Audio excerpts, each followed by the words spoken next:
Alrighty, welcome to Raytheon Stadium in Junction City for this Mid-Plains League matchup between the visiting Baldwin City Blues and the home Junction City Brigade. I am Joe Compton, your announcer for the night, and we're going to start here by announcing the lineups for each squad, starting with the visiting Baldwin City Blues.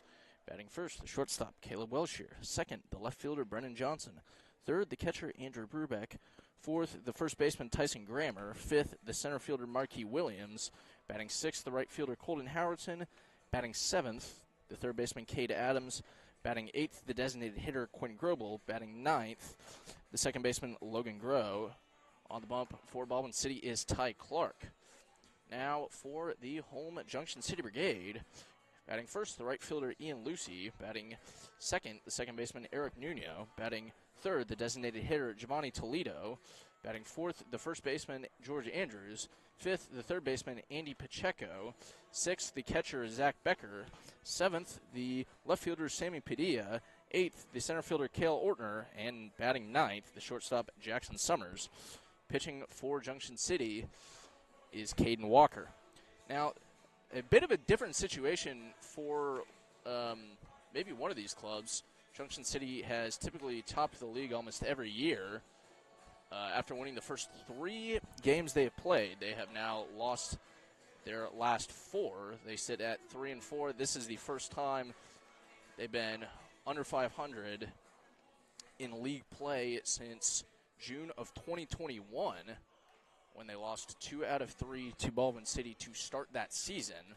So, uncharted waters for the Brigade, especially all of their players. None of their players were on that team. And of their returners, all they have known is winning. So, obviously a lot of ball left. We'll see if they can right the ship. And they sit currently in league play at 2-3. Baldwin City at 1-3. So this is the third and fourth place teams right now. So should Baldwin City get the win, they would at least jump Junction City into third place at the end of this week. And this is Baldwin City's first game this week. After there was supposed to be a game on Thursday night. It was supposed to be here, and it got rained out. And actually, as I was driving here, about exit 316, right before Manhattan, I was a little worried that we would meet the same fate. Sky got pretty dark, clouds were heavy, and the rain started falling. But it's sunny out now, and actually hence, the rain is why we're starting a little later tonight. First pitch is scheduled for about 7:15. It is currently 7:07.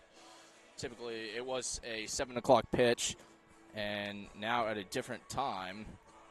So both teams still kind of taking some of their warm-ups.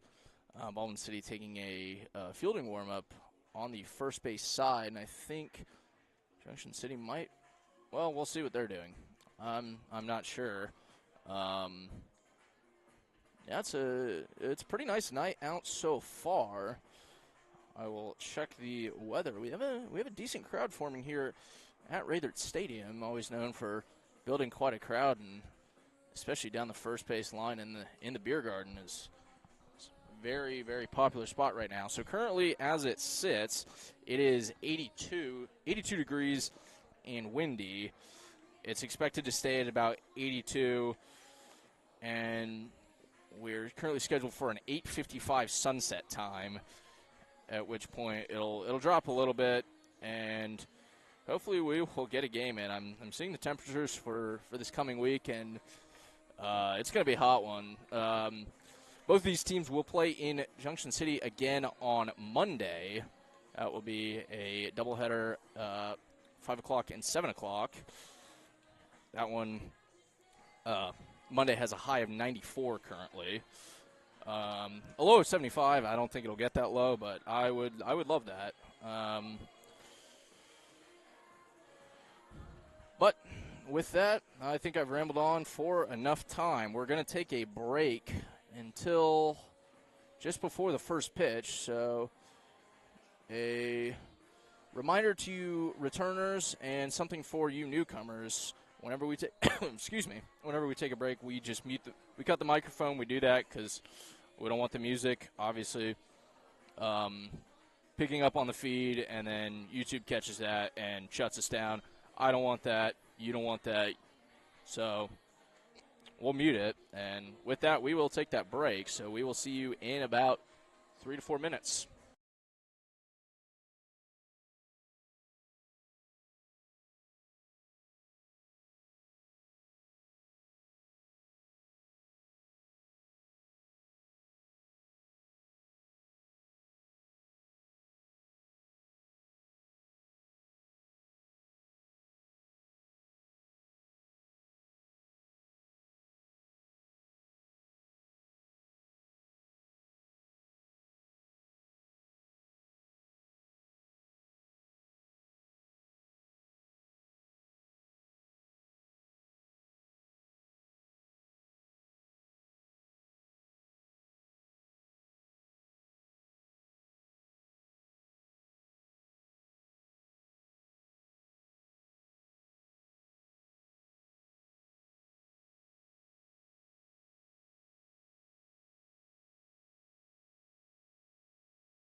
Hey everybody, just popping in real quick to tell you that we're doing our first pitch ceremony right now. So I'm thinking we'll have another 2 or 3 minutes before we start. So, yep, apologies for the break. I kind of like to start it too. Well, we're starting the national anthem now, so time for break.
Well, we are sorry about that.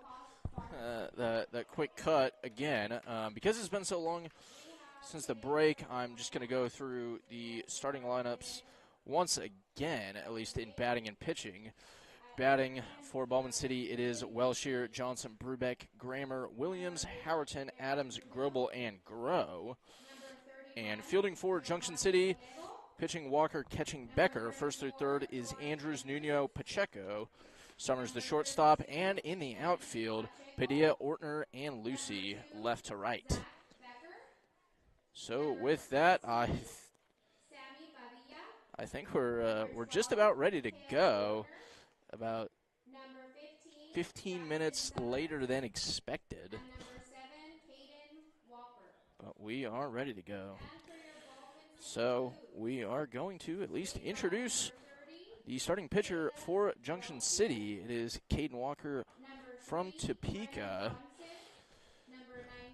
Walker was a sophomore at Cloud County Community College this spring, where he posted a 6.59 ERA in 12 appearances. He comes into this game with 5 innings pitched, and a 1-0 record. 9 strikeouts, 0 walks, to Walker's credit. So I think we're just about ready to go.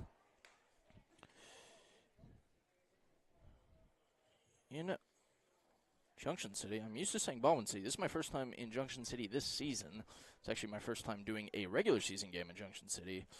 I called 2 games here I called 2 playoff games here last year, as well as the All-Star game. But here's my first experience in Junction City for a regular season game. Leading off for Baldwin City is Caleb Welshier.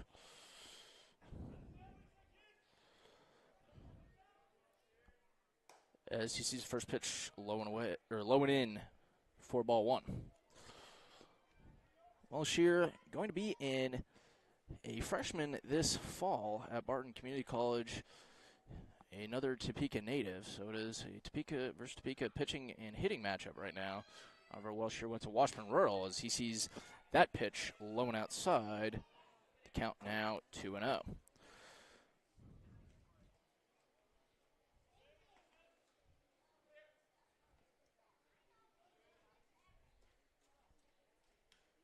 That pitch, once again, low and away. So 3 pitches, 3 balls, 3-0 the count. Welsh hitting 200 this year with a .333 on-base percentage. As he sees a 3-0 in there for called strike 1. As Walker throws his first strike of the evening. 3-1, swung on and missed, and the count goes full. Walker's done well to battle back here so far. Obviously starting the count 3-0. And he's now thrown the next 2 pitches for strikes. So Colton Howerton sees a 3-2, and the payoff pitch, low and away, 4-4. Caleb Welsh works a full count walk to lead off the game. Up next is Brennan Johnson. Johnson, another Topeka resident, just finished his senior year at Baker University. He will take a 5th year as he takes the first pitch low and away for ball 1. In his senior year, he hit .429 in 29 games, 4 doubles, 4 home runs, and 15 RBIs. As catcher Zach Becker is going to have a quick talk with his pitcher and maybe try and settle him down. Obviously, start of the game, still pretty early in the season, although Walker has made a start, might still have some jitters. Completely understandable. I still have him just talking. But I think we're ready to go. So the count is 1-0 to Johnson.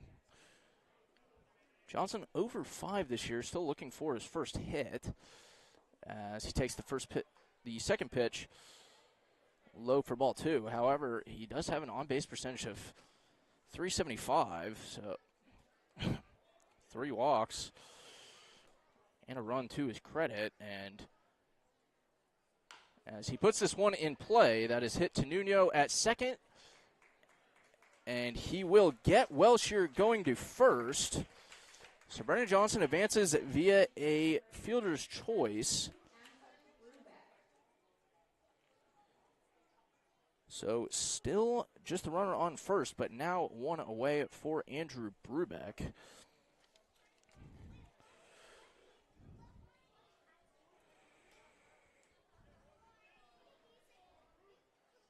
As Johnson will go, the throw over to second is not in time. And credit Brennan Johnson with a stolen base, and I believe that was a ball. Fortunately, my eyes can only see one thing at once, and I saw Johnson running, and that's where my focus went. But the scoreboard says 1-0, so that's what I'm going to go with. So the count is 1-0 to Brubeck.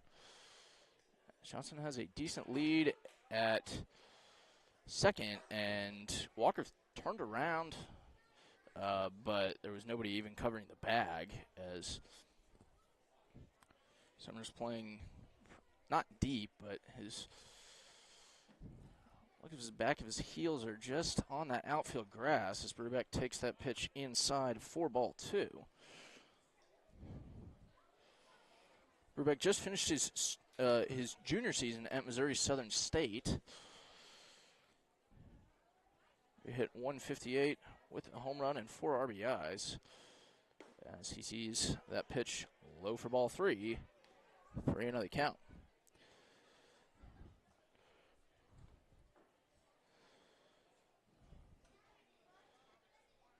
However, he is in the transfer portal, so he will be playing his college ball presumably somewhere else next year. Excuse me. This is his 4th year in Baldwin City as Walker steps back off again. And they're giving Brubeck the free base. I'm not sure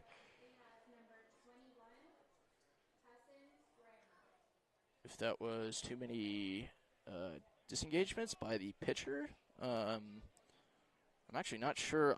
It was 3-0, so I'm just going to mark it as a walk on my scoreboard, my scorebook, but I will check the game changer in the middle of this inning and check as Tyson Grammer sees the first pitch to him.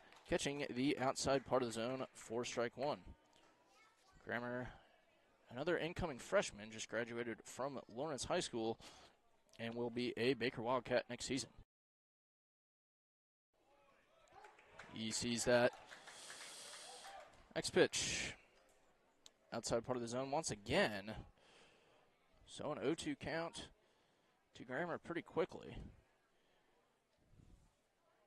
As the 0-2 low and away. 4-1. So 1-2 count now. Johnson thought about going started his run to third, but eventually held up. And he's back at second. The 1-2 fouled off. And we will continue once again at 1-2. Grammer looking for his first hit of the season. However, he has walked twice.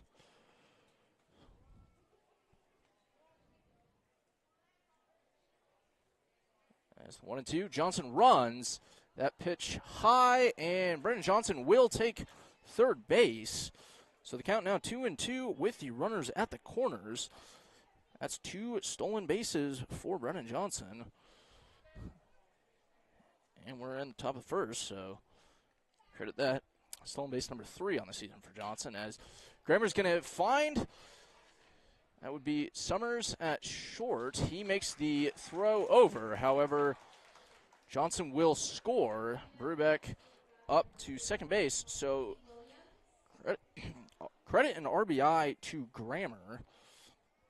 However, he will be the 6-3 putout. Brubeck moving over, and Baldwin City has an early 1-0 lead. And in steps Marquis Williams. Williams batting .250 on the season as he takes the first pitch high for ball 1. However, an OBP of double that at 500.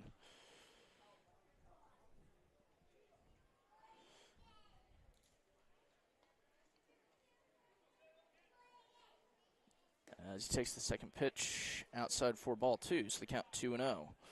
Williams, a native of Orange Park, Florida, that is just outside Jacksonville. Just finished a post-grad season at Inspiration Academy, and he will be taking his talents to Iola next season at Allen County Community College. 2-0 in there for called strike 1. So 2-1 the count now. 2 outs so far as some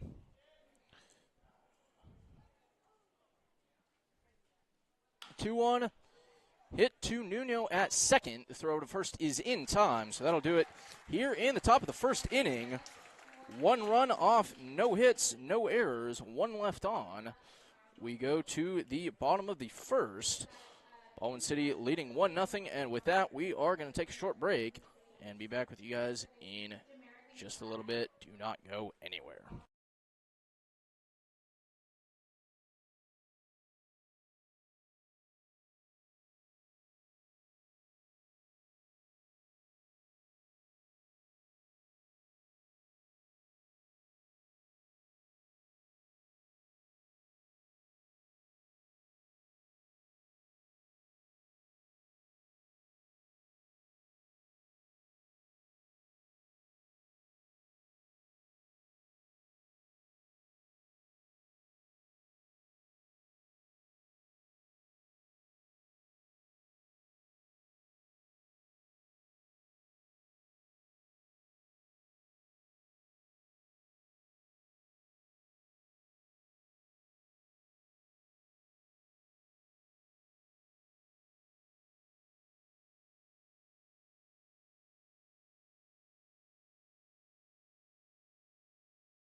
Back here with the bottom of the first inning.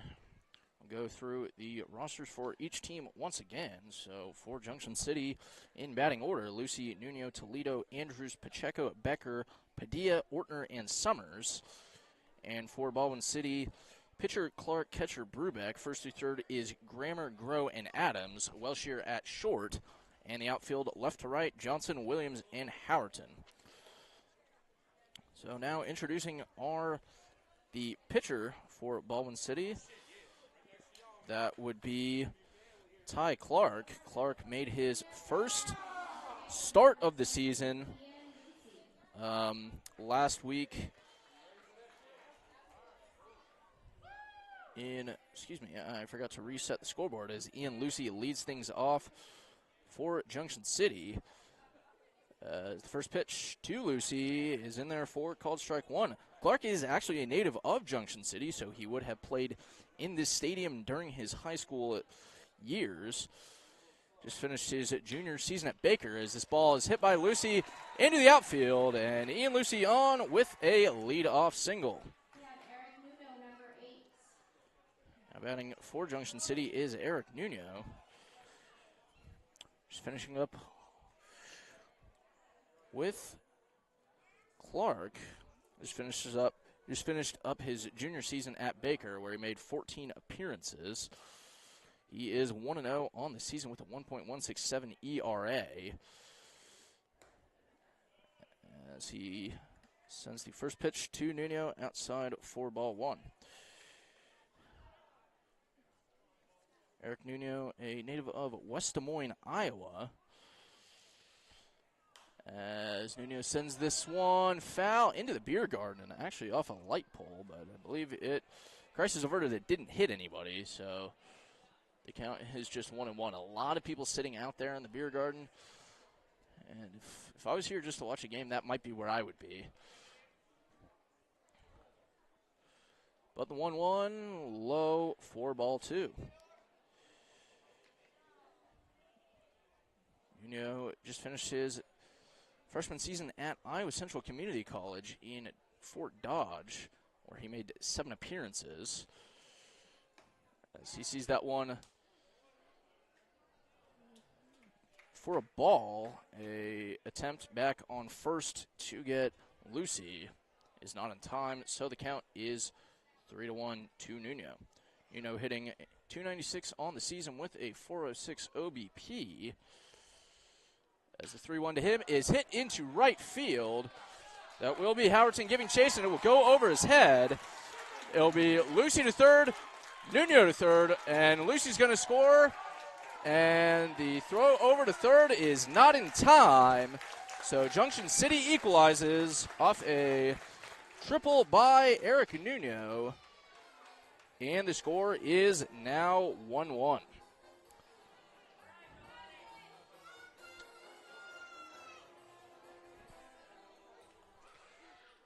And still are 0 outs. And unfortunately, sorry folks, we can only get you a view of first or third at one time. So if there's a play at first, unfortunately, you probably won't see it. As this pitch by Giovanni Toledo was hit off third base, so no play was able to be made by Adams. And Giovanni Toledo with a single of his own drives in Nuno and brings up George Andrews.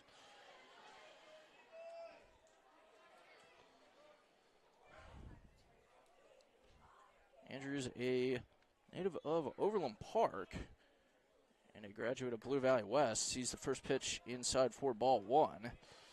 Andrews played for the Brigade last season, was part of that 2023 championship team.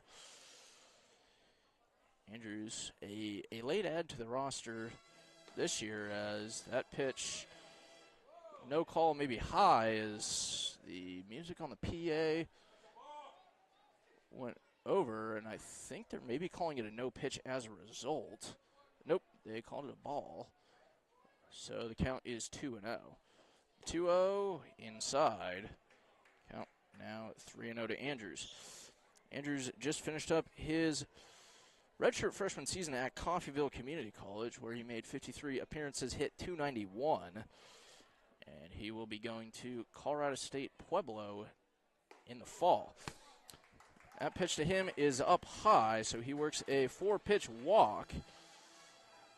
And there are 2 runners on for Andy Pacheco.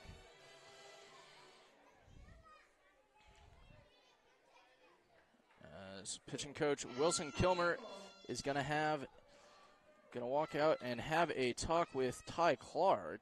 And with that, we will take a bit of a short break and be back with you in just a couple moments. Do not go anywhere.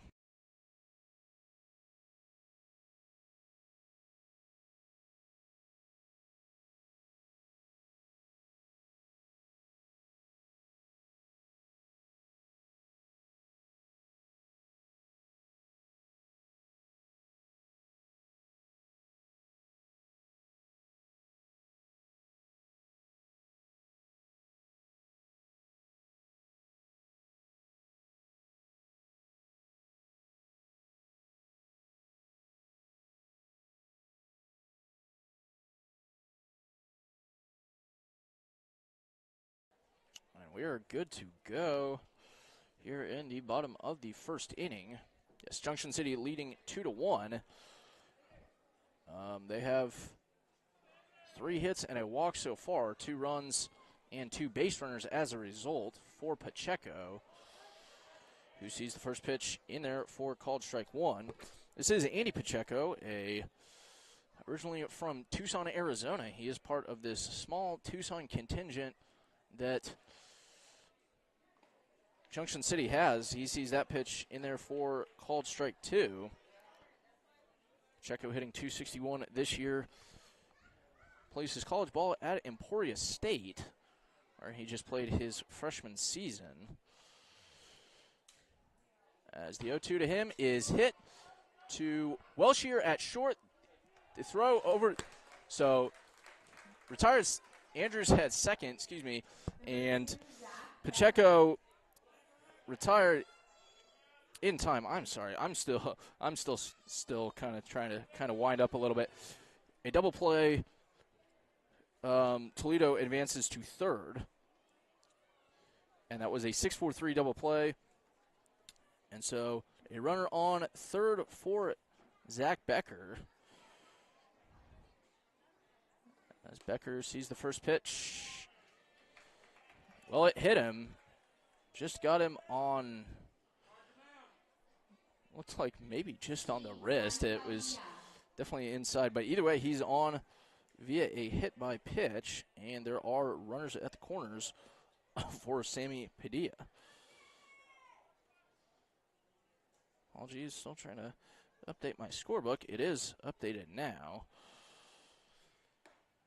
as Padilla takes the first pitch of the at-bat in there for called strike 1. Padilla, another Tucson native.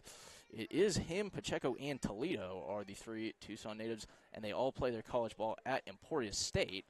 However, as he takes that one up and in for ball 1, I did find it interesting. They all 3 went to different high schools. Toledo went to Sunnyside, Pacheco went to Desert View, and Padilla went to Flowing Wells. As Padilla fouls that one off, so the count goes to 1-2. I'm not too well versed on Emporia State's recruiting, but it seems like manager Brad Hill might have a kind of an inroad there in the Southwest. Brad Hill, the manager for Emporia State now, used to be the head coach at Kansas State, nearby Manhattan. As the 1-2 is hit to Welshier, as he had a little bit of trouble with it, tried to backhand it, and Toledo will score. So he tried to backhand it, actually made a good recovery, however, could not make the throw over to first. So Toledo will score. The score is now 3-1. I will see if they ruled that an error or a hit. Either way, Padilla is on board on first base with 2 outs for Cale Ortner, as Ortner sees the first pitch in there for called strike 1. Ortner, a native of Clive, Iowa, just outside the West Des Moines area, as he takes that pitch high, so the count now 1-1. A graduate of Valley High School in West Des Moines, same high school as Eric Nuno. So a lot of kind of connecting pieces as Ortner swings and misses. The count now 1-2, and I will do a quick check to see if that was ruled a hit or an error. Fortunately, I'm not in the press box. It was ruled a single, so that run now earned as the 1-2 hit foul on the first base side. Count remains 1-2. Junction City already done well to battle back, so Baldwin City scored one in the top of the frame. Junction City has already scored 3 and threatening with another. They have a runner in Zach Becker in scoring position. The 1-2 inside. Count moves to 2-2. So 2-2 with 2 outs, 2 on. One of those runners on second base. The difference in runs is 2. It's one of my favorite things is to try and find all the numbers I can in the scoreboard that are similar. As the 2-2 is fouled off, so we will go again. Summers is hitting 105 with a 261 on-base percentage for Junction City this year. 4 walks to his credit, so if he can draw 2 more pitches, he will get to that number. As the 2-2 is hit to Grow at second base, who just steps on the bag, and that will do it here in the bottom of the frame. So that will be 3 runs off. So 3 runs off 4 hits, no errors. 2 left on. Junction City leads 3-1 as we go into the top half of the second inning. And with that, we will take a short break. And before we do that, just a fair warning, sometimes the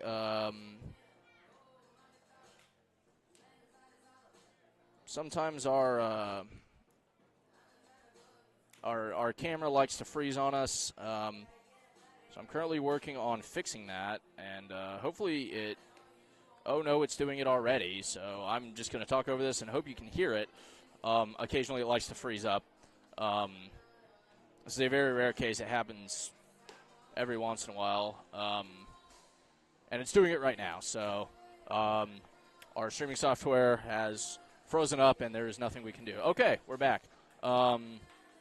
So as I just tried to explain, if you could not hear it, there are times as I try to reset our streaming software, our camera. Our camera occasionally likes to freeze up, and sometimes when you try to fix it, our streaming software goes on the fritz.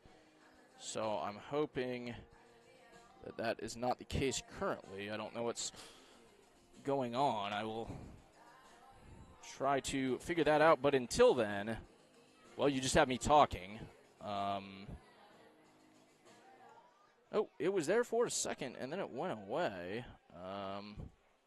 Sorry, you're seeing other things, my other inputs. As Colton Howerton steps in to lead off the top of the second for Baldwin City, as he sees the first pitch low and away for ball 1. And apologies once again, folks. I will hope to get this back up shortly, and until then, you have the radio experience. Oh, there it is. Wow. The count is 1-0 to Howerton when fouled off, so the count now 1-1. Howerton, another Topeka native, played his high school ball at Seaman High School as he takes that first pitch low and in. So the count now 1-2. Excuse me, not 1-2, 2-1. As I'm all turned around as Howerton swings and misses, so the count goes even at 2-2. So there are 2 strikes now. Sorry, all turned around. Trying to flip through my notes and had the wrong side of the scorebook, and that really worried me. But I have it now as the 2-2 is hit foul into the grandstand on the third base side. So we will go ahead and go again. The count remaining at 2-2. So Harriton with a 182 batting average, but a 375 on-base percentage as he takes that one outside. So the count goes full at 3-2. Harriton hit quite well for the Baker Wildcats. Hit 325 with 20 RBIs and 2 home runs. That was his junior season as the payoff pitch is fouled, and we will do it again. This was his first year at Baker University. He previously played at Cloud County Community College, which you can't really see it with the sunlight and the glare, but there is a Cloud County sign in right center field. The payoff pitch high, and Colton Howerton works a leadoff walk.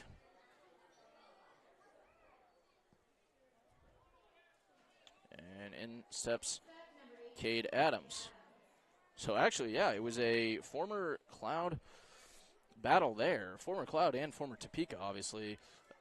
Walker just finished up another year at Cloud, and Howerton did, as Cade Adams, first pitch to him is up and in for ball 1. Adams, another Baker Wildcat, currently hitting .250 with a 400 OBP for the Blues this season, as he swings and misses on that one. The count now 1-1. Adams appeared in 3 games in his freshman season at Baker. As Howerton goes, that pitch is high and outside. Becker did a good leaping job of trying to get to it, but it ended up bouncing off his glove. However, I think Howerton would have been in there safely anyway. And no harm, no foul, as Howerton takes second base with the count now 2-1, and he wasn't even really considering taking third.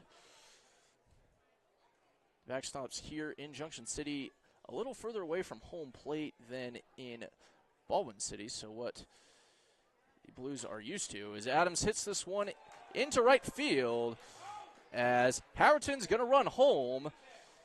And there was a cutoff throw to George Andrews. I don't know if that was intended, as the Junction City crowd showing their displeasure. Either way, Howerton in with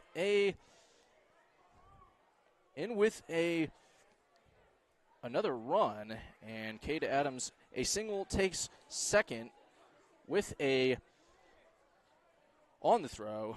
So in steps Quinn Grobel. So just recapping that play, the ball was hit to right field as Grobel takes the first pitch high for ball 1. Ball was hit to right field. Lucy, originally it was probably just going to be a single runners at the corners. However, Howerton was waved home by Harrison Loudon, who is currently occupying the third base coach position tonight. He was waved home as Adams catches the attention of Walker, who steps off but does not throw back.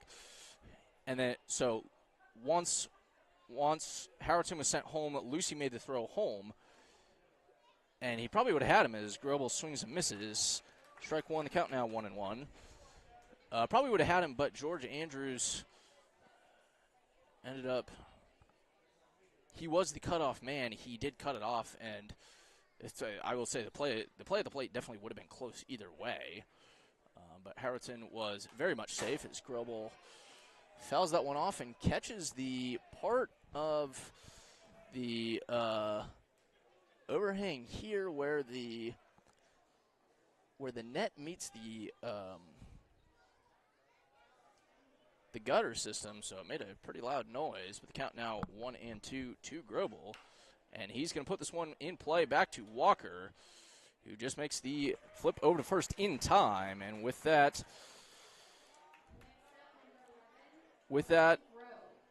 Adams will take third base. So the runner is moved, mission accomplished, but a 1-3 putout to Grobel means there is one out for Logan Groh. Groh is the bottom of the lineup for Baldwin City as he sends the first one A great leaping catch by Nuno. That would have been easily a run and definitely a free base. So credit to both players. Great batted ball and absolutely stellar catch. If we did a Mid-Plains League top 10, that would absolutely probably be number 1. As Nuno saves a run. And there are 2 away now because Adams definitely would have been home. As Caleb Welshire takes the first pitch for ball 1.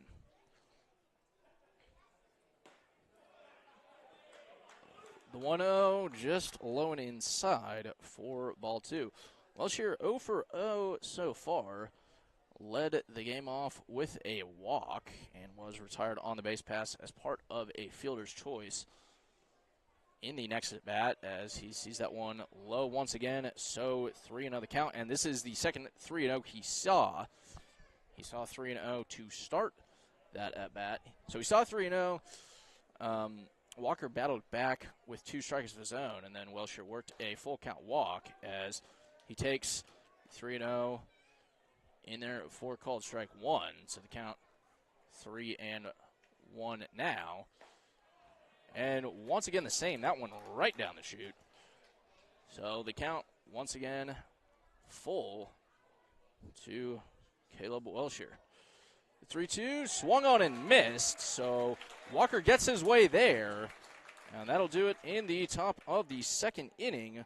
1 run off 1 hit, no errors, just 1 left on. And we will go to the bottom of the second. Junction City still leading 3-2. And with that, we will take a short break. Do not go anywhere.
Back here with the bottom of the second inning. Junction City Brigade leading off. Sorry, not leading off. Well, leading off. The bottom of the second for the Brigade is, let me grab my notes. It is Jackson Summers. He is the 9th batter. His squad leads 3-2 as Summers sees the first pitch high and away for ball 1. Summers, another Topeka native, as he sends this one to Adams at third. The throw over to first is in time. So 1 out, 1 down here in just as many batters.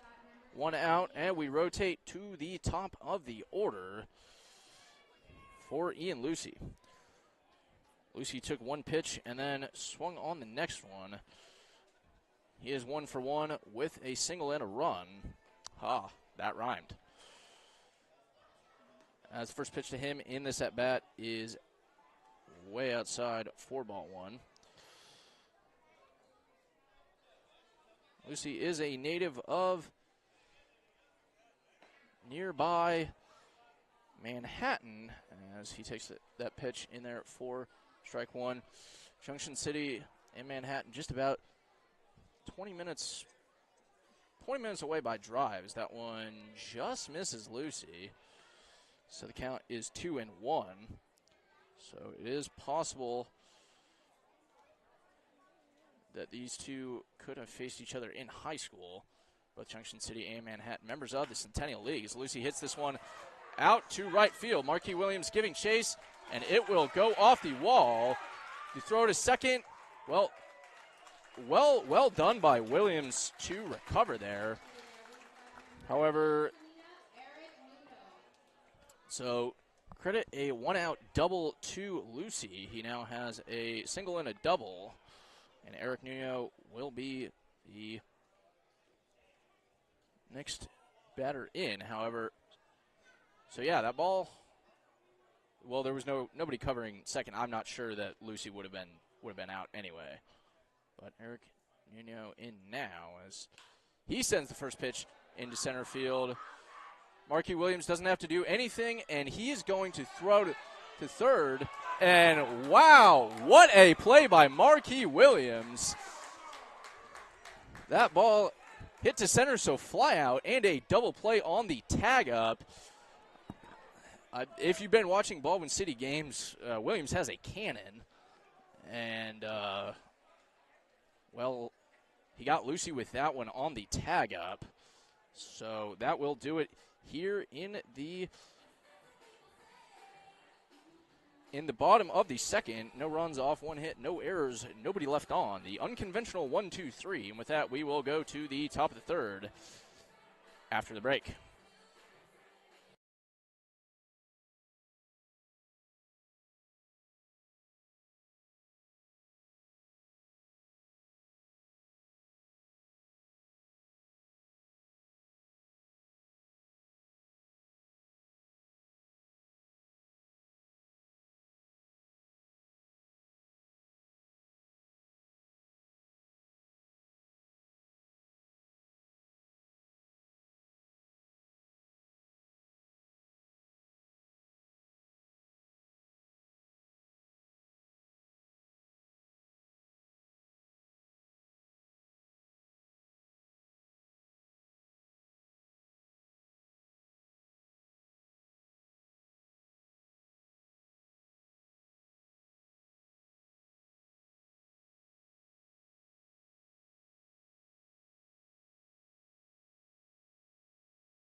Brennan Johnson leads off the top of the third inning for the Baldwin City Blues. His squad currently trailing 3-2. And Johnson himself hits this one down the first base line, and it will roll foul. So the count now 0-1 to Johnson. Johnson 0 for 1, reached via a fielder's choice, would go on to score. In the first inning, he was the first run of the game and the Blues' only run of that inning. However, they tacked on another in the top half of the second inning. So 1-1 on their top half of the scoreboard as that pitch is low and outside for ball one. This is once again Caden Walker out for another inning of work. As Johnson sends this one fair, and into right field. He goes to second. The throw over to second is not in time and actually overthrown. So Brendan Johnson works a lead-off double. So that is his first double of the game, or excuse me, first hit of the season, actually second double of the season for Baldwin City as far as official stats. There is one game that is currently only halfway finished, as we're going to have a middle infield plus pitcher conference. I think maybe trying to set up a pickoff move on Johnson. Johnson really does like to. He likes to get a nice lead. He's a quick kid, as I don't think any normal baseball player would have tried to stretch that into a double, and if they did, they would have been out. but Johnson was in there safely and in time, regardless of the location of that throw from right field. As Andrew Brubeck, the next pitcher, he sees that one low and away for ball one. Brubeck 0 for 0 with a ball, not a ball, a base on balls. That was a ball. Reached via a 4-pitch walk in the top of the first, however, was stranded at second to end that inning. As Johnson kind of trying to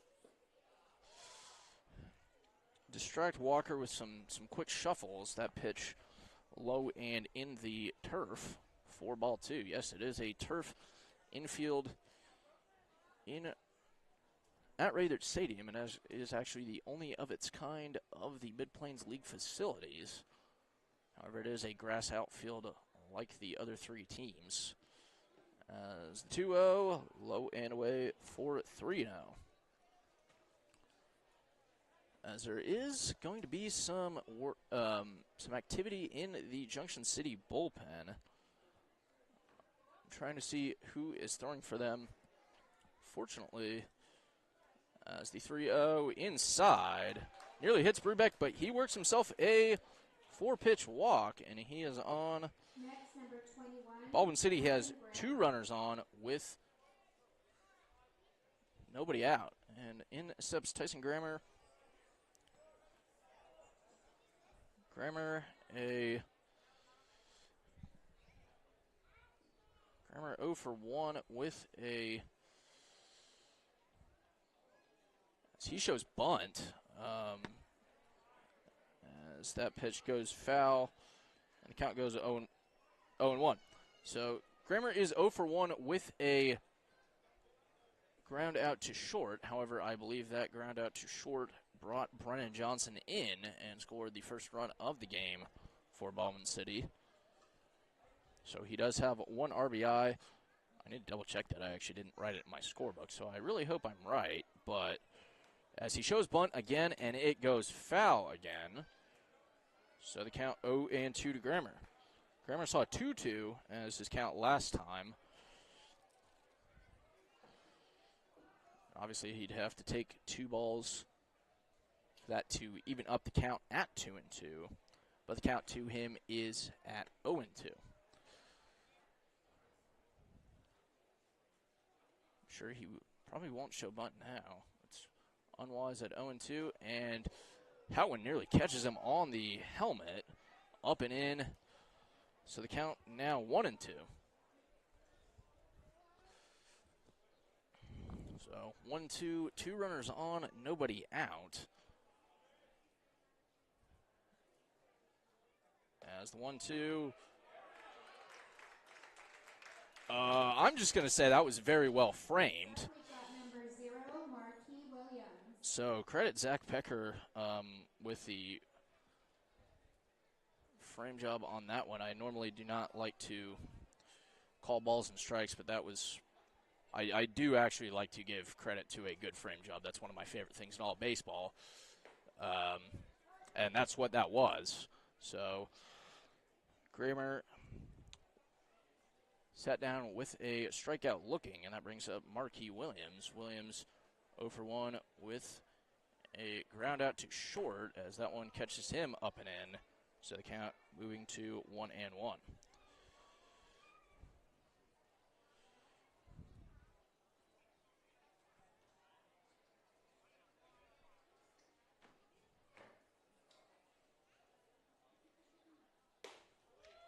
The 1-1 in there for called strike 2. So Williams 0 for 1, and that ended the top of the first. However, a great play in the outfield to end the second. A pretty deep fly ball into center, and he got the runner at third as he sends this one foul down the first base line, and we will go again at 1-2.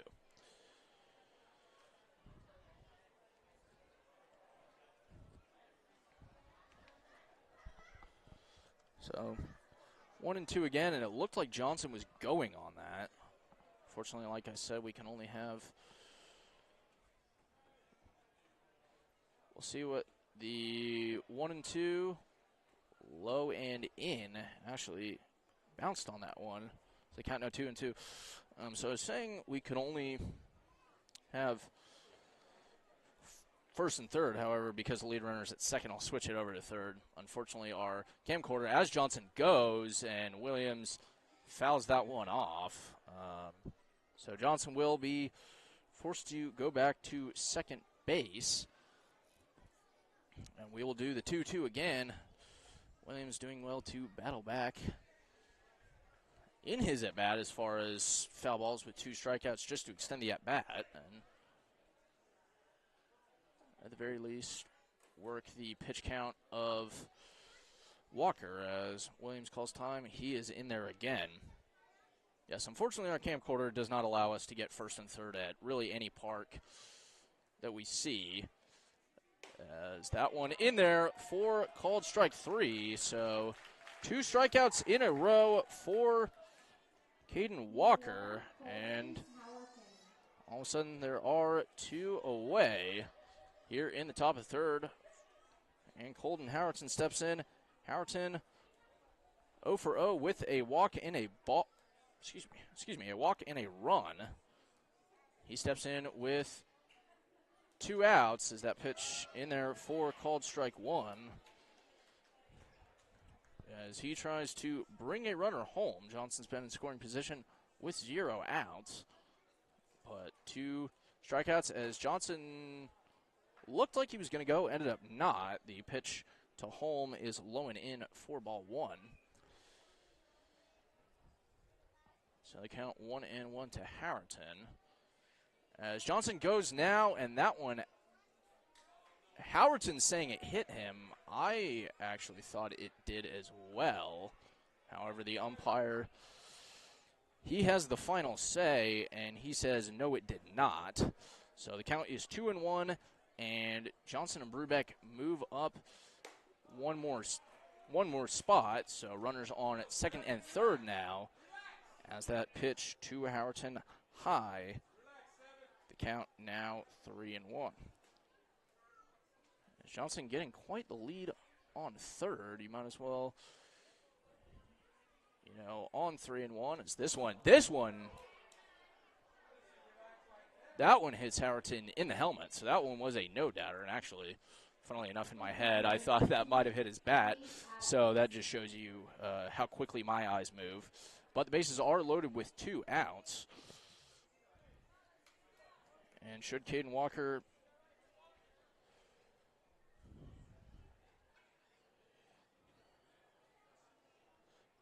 well, let's start with Cade Adams. Cade Adams advanced to first base.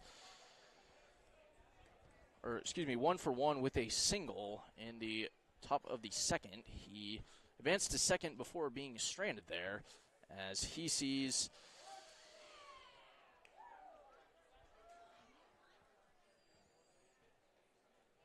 the first pitch to him in there for called strike 1. So bases loaded, and we do have some activity as Adams sends an inside pitch into the net right above the first base dugout. So the count is now 0-2. So some activity in the Junction City bullpen. I believe that is Trevor Laughlin that will be throwing out there.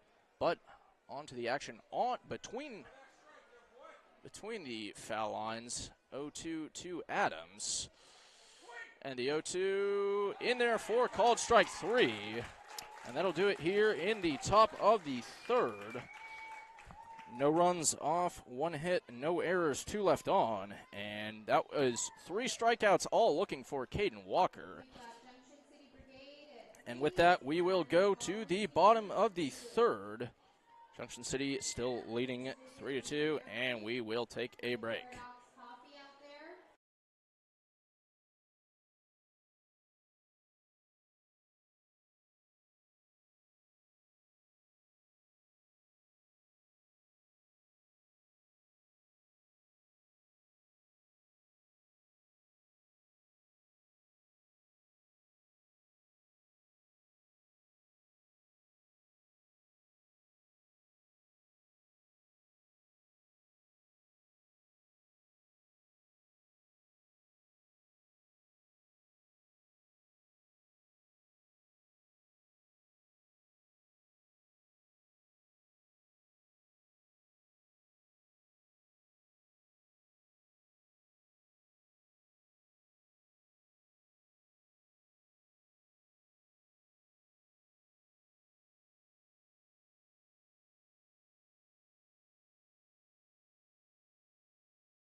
Back with the bottom of the third inning.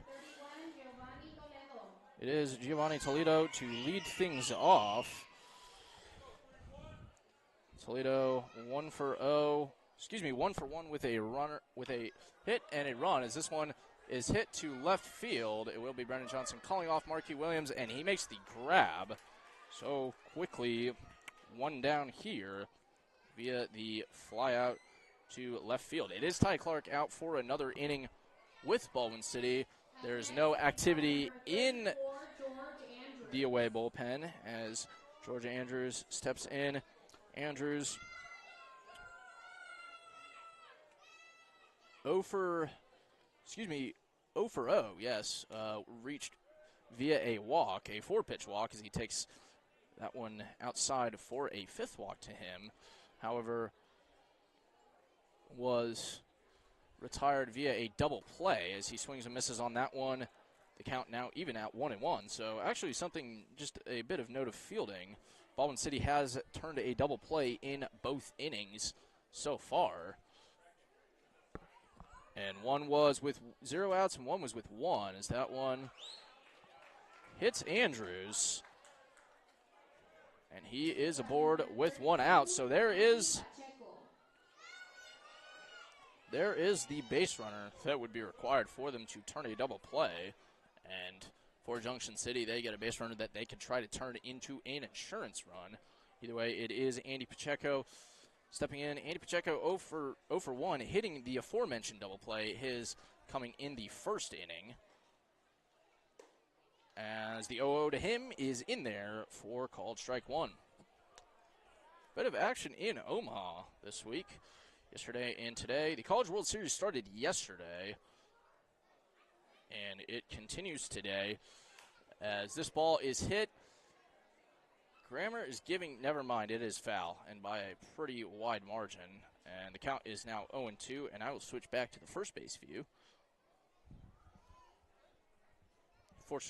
Unfortunately, I do not have a producer. It's all me doing everything you see, along with a lot of some of the other stuff.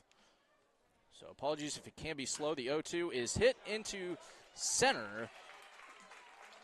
And Pacheco on with a 1-out single, and he keeps the line moving for Zach Becker. Becker 0 for 0, reached via a hit by pitch in the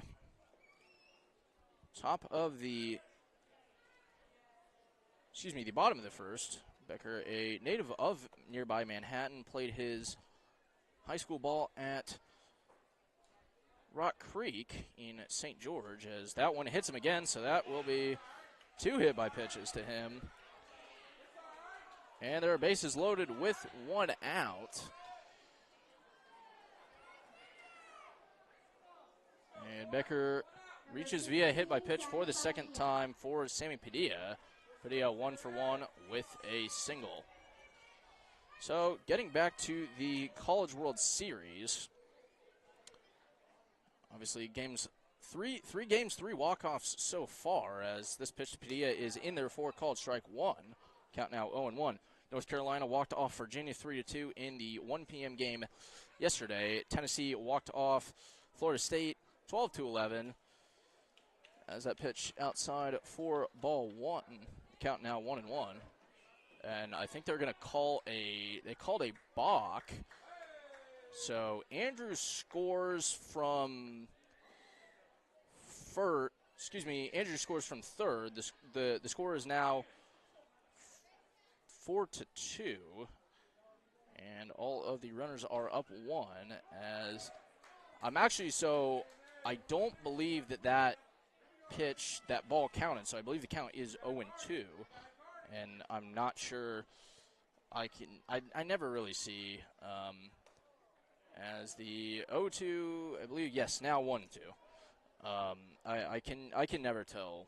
I can never really see, except for the very, very obvious cases, when a balk is a balk. That one in there for called strike 3. And Ty Clark with his first strikeout of the evening. And there are 2 outs for Kayla Ortner. Ortner 0 for 1, hitting into a fielder's choice that ended the top of the first as he hits this one on a line to Colton Howerton. And Nuno, you have a partner in the web gems of the evening. Colton Howerton with a great leaping catch to save probably not 1 run but 2, and that will do it here in the bottom of the 4th. So that will be no runs off.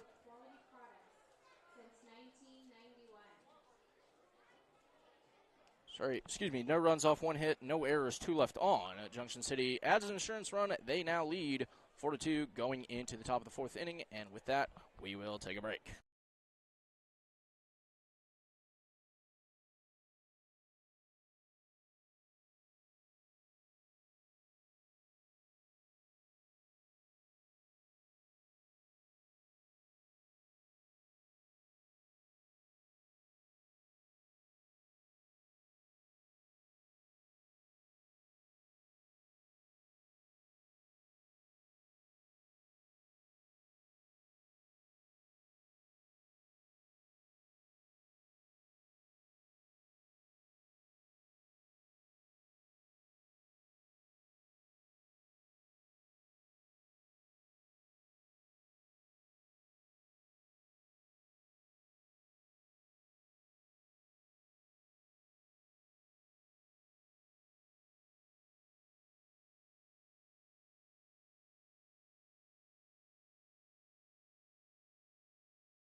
Back with the top of the 4th inning here in Junction City, the Brigade, the home team, leads 4-2 over Baldwin City. And we do have a new pitcher for Junction City. That is Trevor Laughlin, whose first pitch to Quinn Grobel is outside for ball 1. Grobel 0 for 1 with a ground out. Grobel hits this one into right field, and he will be aboard with a lead-off single. Runner on first for Baldwin City to start the top of the frame. And Logan Groh is now the batter. Groh 0 for 1 as he sees the first pitch in there for ball 1. Groh 0 for 1 via a lineout. That was that great leaping catch by Eric Nuno, as that pitch is so inside it was outside. Ended up behind the back of Groh, and Grobel takes second base no problem. So all of a sudden Baldwin City with a runner in scoring position, as this one is hit past the glove of Pacheco, and Grobel will advance to third. Groh on with a no-out single of his own, and Baldwin City has runners at the corners with nobody out. For Caleb Welshier 0 for 1 with a walk and a strikeout. However, has been retired in both innings, retired on the base pass in the walk via a fielder's choice. The first pitch to him is outside for ball 1. So finishing the College World Series scores, obviously Tennessee walking it off over Florida State last night. Bit of a controversial call. Was it a swing? Was it a check swing? It was a swing. Should have been strike 3. Should have been the end of the game, as that pitch is outside for ball 2. But either way, Tennessee ended up scoring 4 runs to end that one, and Dylan Dreiling of Hayes, Kansas, walking it off for the Volunteers. Welshier hits this one to Nuno at second. The throw to first is in time. However, that will score Grobel. So 1 out, and Welshire with the RBI. Welshire with the RBI. The score now 4-3 as Johnson takes the first pitch for a ball. And Groh is at second base now. So that pitch outside for ball one. So obviously, Caden Walker's day is done. It is now Trevor Laughlin. We will read Walker's stat line in just a few short moments. But the 2-0 to Johnson is now 3-0. Laughlin, a native of Junction City, currently playing his college ball at Southwest Oregon Community College. Has previously represented Lassen College in California as well as William Penn in. As that pitch outside for ball four. Brennan Johnson works a 4-pitch walk, and there are now runners on first and second for Andrew Brubeck. So he previously played for William Penn in Oskaloosa, Iowa. William Penn, a member of the Heart of America Athletic Conference. That was actually who my school, Baker University, beat to win the conference championship, Heart of America Conference Championship in bowling in 2020. As that pitch is high for ball one. I was on that team, and that's about all I've done with my life. Brubeck takes the first pitch high for ball one. Brubeck 0 for 0 with 2 walks. Has been stranded on second both times. Check swing, did he go? Yes, he did. Not even an appeal down to first. Well, it wouldn't be down to first. It would be down to, what do you even call that? The middle of the end. Right behind the pitcher's mound. Not behind the pitcher's mound, but either way, I digress. That one in there. So the count, 4 called strike 2. The count now 1-2.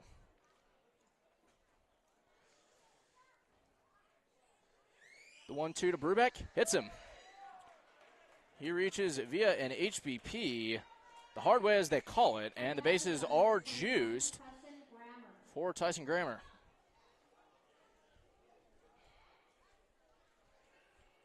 The bases are juiced. You know who else juiced? Barry Bonds. My brother wouldn't like to hear that, but I think he did.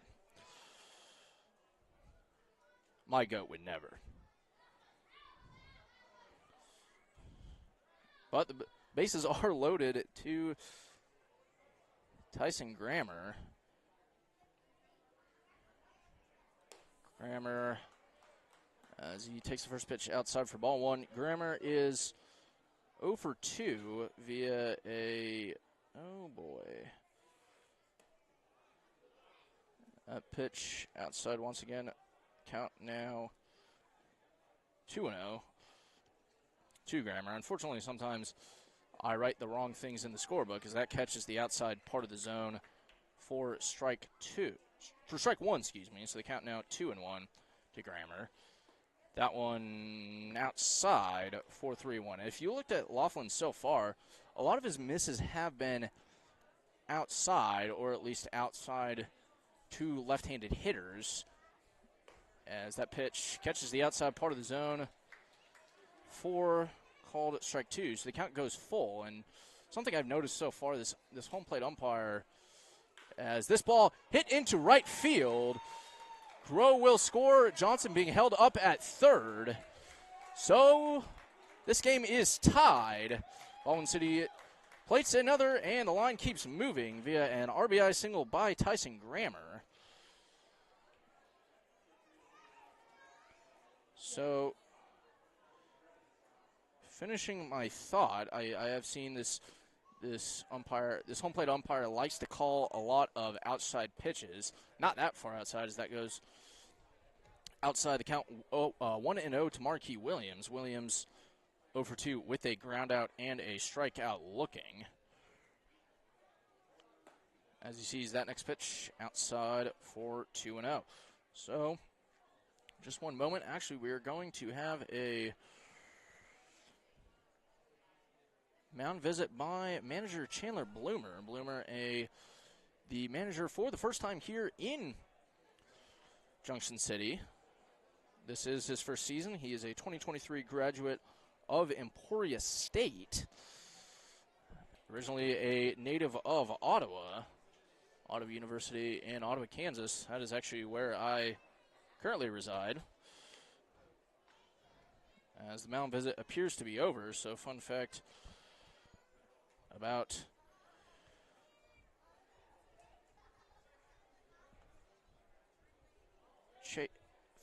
Chandler Bloomer, his brother Chase previously played in the league for the Lawrence Travelers, where he hit .389 in 2022, as that pitch is outside for ball 3. Chase currently plays his college ball at SIUE in Edwardsville, Illinois. The Cougars, part of the Ohio Valley Conference. The 3-0 to Williams, outside, and the leading run is walked in. As Baldwin City now leads 5-4, and the bases remain loaded to Colton Howerton. Howerton 0-for-0 with a walk and a hit by pitch. Scored via that aforementioned walk as he takes the first pitch in there for called strike one. Scored via that walk in the second inning. Looking to add to his squad's lead. They have taken the lead in the top half of this frame. Thus far, they have scored 3. Howerton takes that pitch outside for ball 1. That pitch low and away for ball 2. So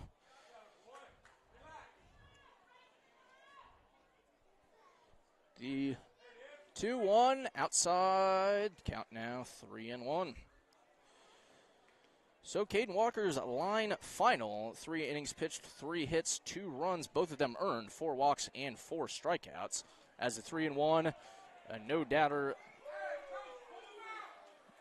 of a ball. So that will be another walk, another run scores, and Chandler Bloomer is out for a second mound visit, meaning that will be the end of the day for Trevor Laughlin. We will hold off on reading his final line until either all of his runs are retired, scored, or the inning is over. The new pitcher, whoever replaces him, who we will let you know who that is in just one moment. I hadn't taken a look at the bullpen to see who it is. And we're not even going to go to break. We're going to stay here, at least to introduce our pitcher. But that will be Trevor Laughlin's day over. And the new pitcher is, I believe I saw 28. 28 would be Torrin Kavanaugh. And I believe that is who that is. And if my eyes don't deceive me, yep, that looks like 28, which would be Kavanaugh. So I'm just going to go ahead and introduce him as if it were. By the way, the score is now 6-4, not 5-4. Scoreboard's updated now. Kavanaugh, a native of nearby Chapman in Dickinson County. We want to say thank you to the Healthcare Foundation. Kavanaugh graduated from Chapman, just finished up his freshman season at Dodge City Community College. Made 11 appearances for the Conks. Previously attended Emporia State. Kavanaugh has made 1 appearance on the year, I believe. 5 innings pitched, 2 runs, none of them earned. So an ERA of 0, 6 strikeouts, 4 walks, a batting average against of 63. And speaking of Chapman, I'd like to give a special shout out to former Chapman Irish football coach Kurt Webster, who just stepped down this year, but was at the helm for Chapman's football team for the past 4 or 5 years. 7, I think. 7. Webster was a teacher at my high school at Shawnee Mission West in Lenexa, and he was a C-team baseball coach in my time as the baseball manager for the Vikings. I only did it for 2 years, but those were 2 pretty fun years. We were pretty good those years. But Cade Adams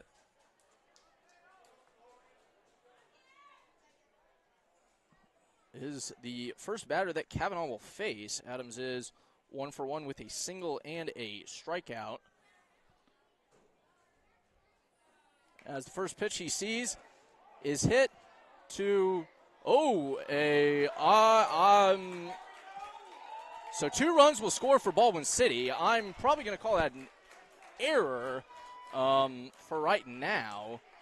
So there are runners on first and second. 2 runners will score, so the score is 8-4 now. So what happened was a weak ball hit just past first, about where a bunt would be, and Kavanaugh went over. Kavanaugh went over. Andrews called him off. Andrews flipped to Kavanaugh, who had his back turned, unless I might have the names wrong here. Some details wrong, but either way, 2 runs will score, and we will see who committed the error. Either way, that is an error, as Quinn Grobel fouls the first one off, and it is 8-4, Baldwin City, and Baldwin City has officially batted around in this inning. There is some discrepancy as to what batted around means, whether that's 9 batters or 10. However, Quinn Grobel is the 10th, and he swings and misses, so he sees the count at 0-2. Grobel with a single to lead off this inning. He is currently 1 for 2 with a single and a run, as Grobel calls time. Grobel, an incoming freshman, just finished his senior season at Blue Valley North, will be a Cali Tiger next season. The 0-2, the 0-2 a ball, and both runners will go, so good base running for Baldwin City. They now have 2 runners in scoring position. I'm trying to do my best Dennis from Always Sunny impression. I can't do that. I can't go that high. I won't even try. I would do it if a mic were not on me. 2 base runners. There we go. 2 base runners. But the count is 1-2 to Grobel, who ropes one to Nuno at second. Pump fakes the throw over to second. The throw over to first is in time. However, Howerton will score from third, and Cade Adams moves over. So the score is now 9-4 with 2 outs, and Logan Groh steps in for the second time on the inning. Groh 1 for 2 with a single and a line out, and a run on top of that. He sees that pitch outside for ball 1. Groh, another incoming freshman, another incoming Cali Tiger. Cali Community College, obviously a powerhouse at the JUCO level, has produced some greats. Former Junction City Brigade player Cade Perkins went there, as that pitch once again outside for ball 2. Perkins taken in the MLB draft, I believe in the 17th or 19th round. I wish I had that in front of me, but taken by the San Francisco Giants. However, ended up playing his 2 years at Cali, as this ball by Groh is hit up into the air. It will be Summers calling everybody off, and he will make the grab. So that'll do it here in the top of the 4th. This is a lot to digest, so bear with me here. So it will be 7 runs off 3 hits, 1 error, 1 left on. Baldwin City now leads 9-4 going into the bottom of the 4th inning. And I've done enough talking. I need to take a break, so we will go to a break.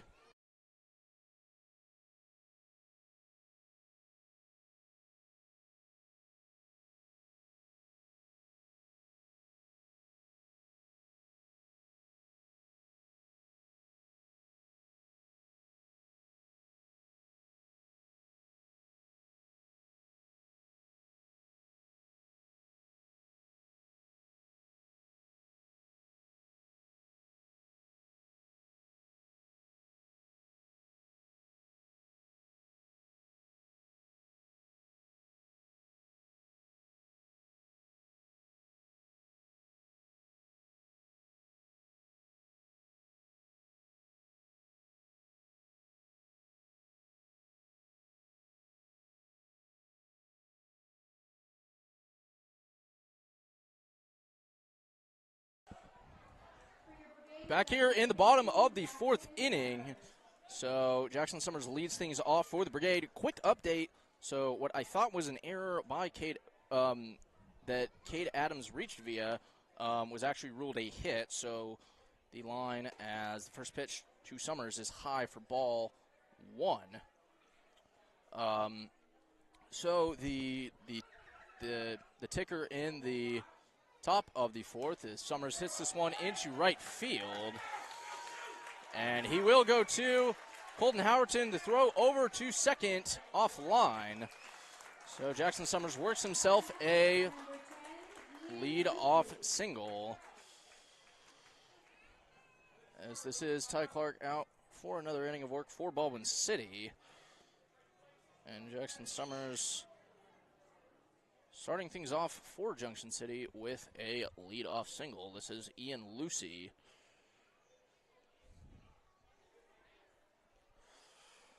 In for Brigade.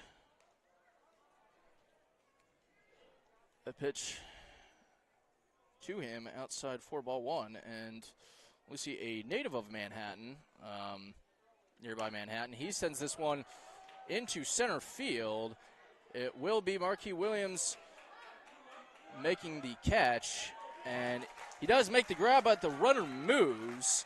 So fly out to center, and Summers advances via the tag up, and an appeal over to second. Field umpire rules that safe. I did not see whether or not Summers left early. I guess I could go back and watch that later on, but for right now, I have no idea. And we don't have instant replay. We're not that fancy, as the first pitch to Eric Nuno is down for ball 1. No, unfortunately, if we had instant replay, this would be a lot better of a production. But as this one is a rocket line to Logan Groh, so Eric Nuno with a great catch earlier in the game to retire Groh. Groh returns the favor with a great diving catch of his own. So really a lot of great defensive work for both teams in this game.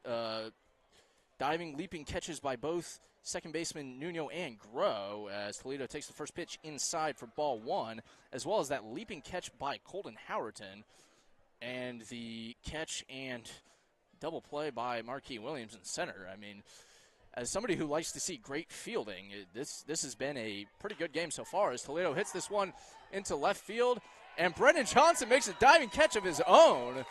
So while it might not benefit the Brigade, the Junction City crowd has been treated to a great defensive effort. That'll do it here in the bottom of the 4th inning. No runs off, one hit, no errors, one left on. We go to the top of the 5th, Baldwin City leading 9-4. And with that, we will take a short break and be back in just a couple short minutes.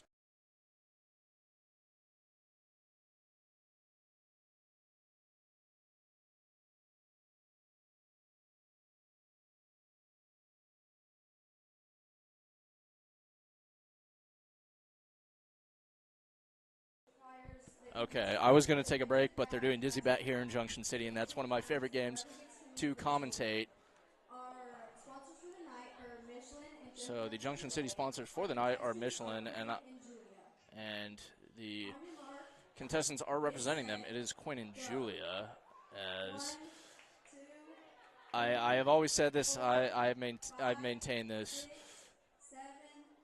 You should try to keep the bat on the ground.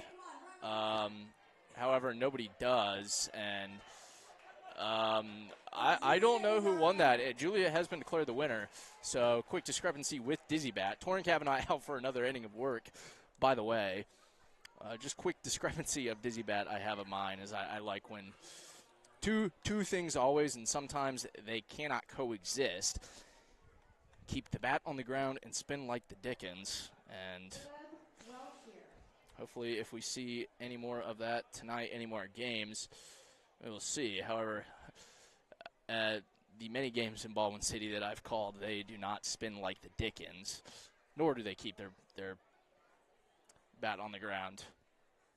But Dizzy Bat's always a fun game as Caleb Welshier takes the first pitch to him inside for ball one. Welshier 0 for 2 with a walkout, a walk, a strikeout, and a ground out. However, the ground out was an RBI as he hits this one to Andrews at first base. All he has to do is run over and tag the bag.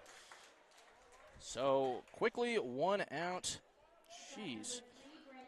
Quickly one out in the top of the fifth. Yeah, so I'm trying to write on my scorebook, and it's one of the kind of like journal spiral bound ones, and although it's not a spiral, but it's the same idea, the ring bound ones. And occasionally, as I try to write, as that pitch to Brennan Johnson outside for ball one, occasionally as I try to write, the book will bend on me. I'm not writing on any table or anything like that, so there's some scratches where I don't want there to be scratches. But one note of Johnson, who hits this one into center field. That will be Cale Ortner making the grab. So quickly 2 away here in the top of the fifth inning. Next up, number 19, Andrew Brubeck. And in steps Andrew Brubeck. Brubeck 0 for 0 has has reached base all 3 times via 2 walks and a hit by pitch. Scored on the hit by pitch. That was in the top of the 4th inning as he sees that first pitch low and away for ball one. So I never finished my College World Series recap, especially of today's games. So in today's games, well, there's only been one played. Kentucky walked off NC State in extra innings. Great game as this one is hit up into the air. It will be Nuno calling everybody off, and he will make the grab. So that'll do it here in the top of the 5th inning. No runs, no hits, no errors, nobody left on. We will go to the bottom of the 5th. Baldwin City is still leading 9-4, and with that, we will take a break.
We are halfway home as we enter the bottom of the 5th inning. Baldwin City currently leading 9 runs to 4 as George Andrews leads things off for the home side. Andrews 0 for 0 with a hit by pitch and a walk and a run.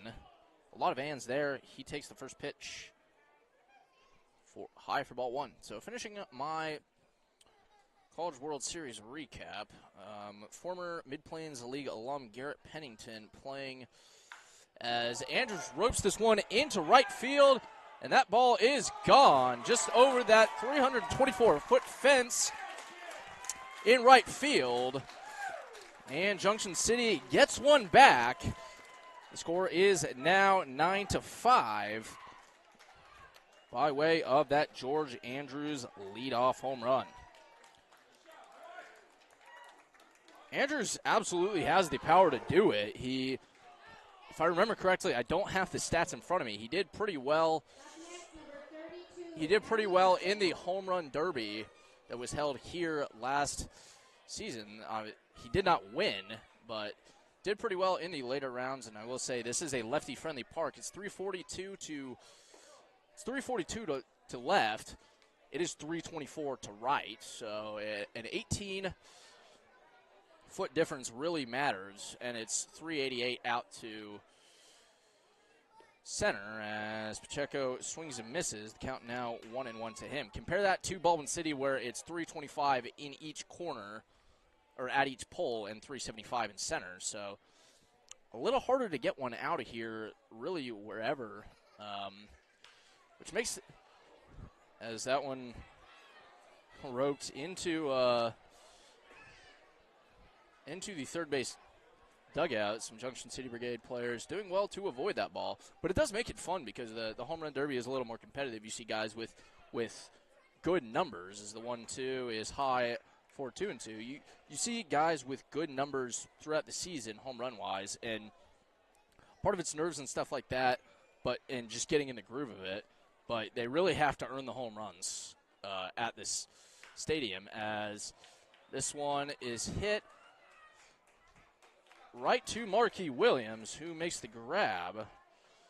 One away in the bottom of the fifth. So finishing up with the Kentucky walks off NC State 2020 Mid-Plains League MVP, Garrett Pennington, and my former teammate growing up, high school friend of mine, went 2 for 4 with 2 runs, including actually the go-ahead run in the top of the 9th inning. However, as Zach Becker sees the first pitch in there, 4-strike 1.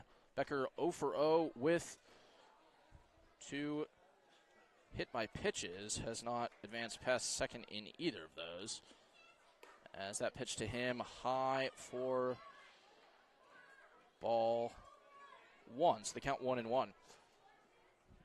So Becker, as I said last time, a graduate of Rock Creek, was on the 2021 Rock Creek State Championship team. As this ball is hit up into the infield, it will be Caleb Welsh making the grab. So 2 away. Becker, a member of that. Excuse me. Wow. Slight voice crack. Member of that 2021 state championship team. Rock Creek always been a power in baseball. Won 3A that year. Just won the 4A state championship this year. As Sammy Padilla sees the first pitch in there, 4-strike 1. What Coach Shane Sieben, and correct me if I'm wrong on the pronunciation, but what he has done with that program has been stellar, as Sieben is also the coach of the football team at Rock Creek, who constantly puts up good results, part of that powerhouse Mid-East League, which will be breaking up this year. Rock Creek going to the North Central Kansas League to play the likes of Wamego, as this ball is hit to third base. The throw over to first is in time, so that'll do it here in the bottom of the fifth. 1 run off a George Andrews solo home run. No errors, nobody left on. The Brigade get one back. They now trail 9-5 going to the top of the 6th inning, and with that, we will take a break.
Back here with the top of the 6th inning. Baldwin City currently leads Junction City 9-5. Torrin Kavanaugh out with another inning of work. It is Tyson Grammer, the batter in the box. He sees the first pitch high and outside for ball 1. Grammer 1 for 3 with a single and a run, as well as a strikeout and a ground out. And he sees 1-0 to Kavanaugh to start this inning. That pitch in there for called strike 1. Nice pitch down the middle. So the count now 1-1. And update in the Mid-Plains League. We have one other game tonight, and I believe maybe they have finally started, as this pitch to Grammer high for ball 2. Currently, as I see it, it's the Midwest Days and Topeka Warhawks in Topeka. As I see it, they've completed 1/2 inning of the game, which was a 1-2-3.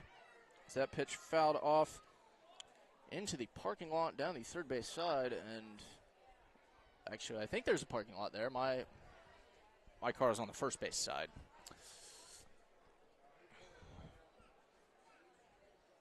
But the 2-2 swung on and missed. And strikeout number 1 for Torrin Kavanaugh. Now one out in the top of the 6th. So I'm not sure if there was a delay of any kind in Topeka. I did not see any notice of postponement on any of the team's social medias. The contacts that I reached out to did not get back to me, as Marquis Williams fouls this one off once again on the third base side. Williams is 0 for 2 with a walk and a run. But Topeka leading that series currently 2-0, as that pitch low for ball 1, so the count goes even at 1. Topeka leads that series 2-0, and the Warhawks now at 6-4 are the league leaders. As this ball by Williams hit into right field, past the glove of Nuno, who could not get a hold of it. And Marquis Williams reaches base with a lead-off single.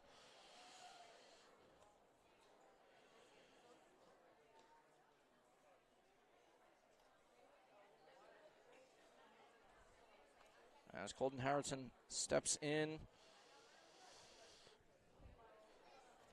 with a runner on first and 1 out. Howerton sees first pitch in there for called strike 1.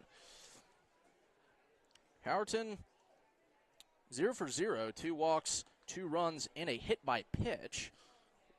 Reached home on both walks, was stranded at first via the hit by pitch, as Williams goes as a kind of an acrobatic excuse me, an acrobatic move, and I think Chandler Bloomer is going to be out to talk that one over with the field umpire. So Williams was in at first. The throw was not in time at first. Williams briefly overslid the bag and was off, as I believe it was Nuno tried to tag him out. He did a little bit of a swim move to get back on the base, and safe will remain the call. So credit Marquis Williams with a stolen base. As I said before, not only does this kid have a cannon, he can run. One of the fastest Baldwin City Blues that I've seen in my time. And that includes Sajan Belser, a 2022 Blue, who had one of the fastest 60 times in all of NCAA Division I. As that pitch low for ball 1. So the count now 1-1, a runner in scoring position. And I will, after this batter, I will read off Trevor Laughlin's final line as the 1-1, the 2-1 turns to 3-1. Nope. Oh, well, I must have missed a pitch because I had 1-1 on both my scoreboard and I had 1-1 on both my scoreboard and the scoreboard you see and my scorebook. However, the scoreboard in Raytheon Stadium says 3-1, so that's what we're going to go with. As Williams goes, and he is safe, and as well as that was ball 4. So runners at the corners for Baldwin City. Holden Howerton works himself another walk, and Baldwin City has a runner not only in scoring position, but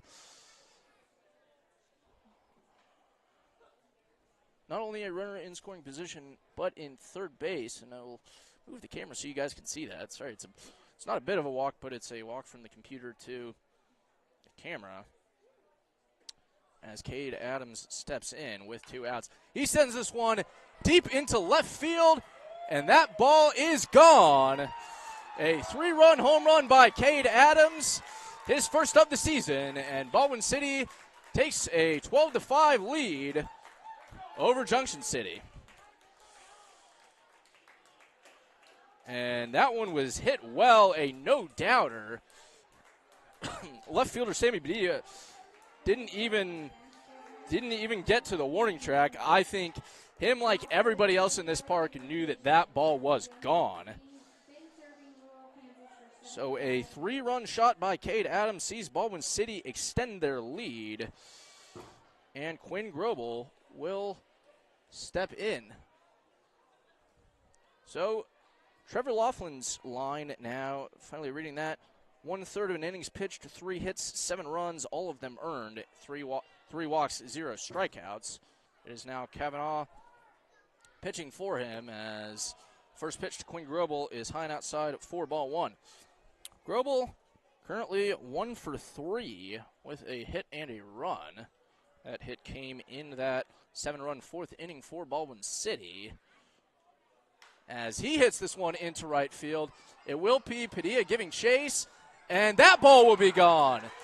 2 home runs for Baldwin City. Quinn Grobel, his first of the season, the second of the night, and Baldwin City extends their lead to 13-5. And so I've said this before, I haven't said it tonight. Quinn Grobel is a kid. He has struggled a little bit with making contact with the ball. However, when he hits one, as evidenced by there. Like I said, that is 342 out on the left field foul pole, and that was probably right over the scoreboard, right to the left of the left side of the scoreboard. So more than 342 as Logan Groh takes the first pitch to him outside for ball 1. Groh 1 for 3 with a single and a run once again in the 4th inning. As he hits one into left field, and Logan Groh works himself a 1-out single. And folks, I will say this is about the best the best I've seen the Baldwin City Bats do thus far this year. The most they've scored in a game was 7, and that was last Saturday. However, steady improvement for the Blues, as that pitch is outside to Welshier for ball 1, as well as a balk called. So Groh will reach base that way, and I believe the count will remain at 1-0. I will double check that, as Baldwin City has a runner in scoring position. The count now 2-0. Actually, make that 1-0. Yes, the balk was not a pitch, so it is 1-0 as our umpire has signaled. Sometimes that's one of the things that I always forget. As that ball by Welshier hit foul.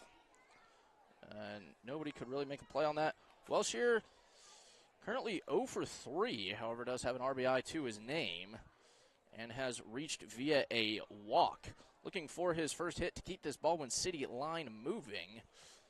They've scored 4 runs in this inning as Groh goes down, and he was gunned out by a mile. So Logan Groh caught stealing. Well done by Zach Becker to Pacheco to make that play happen.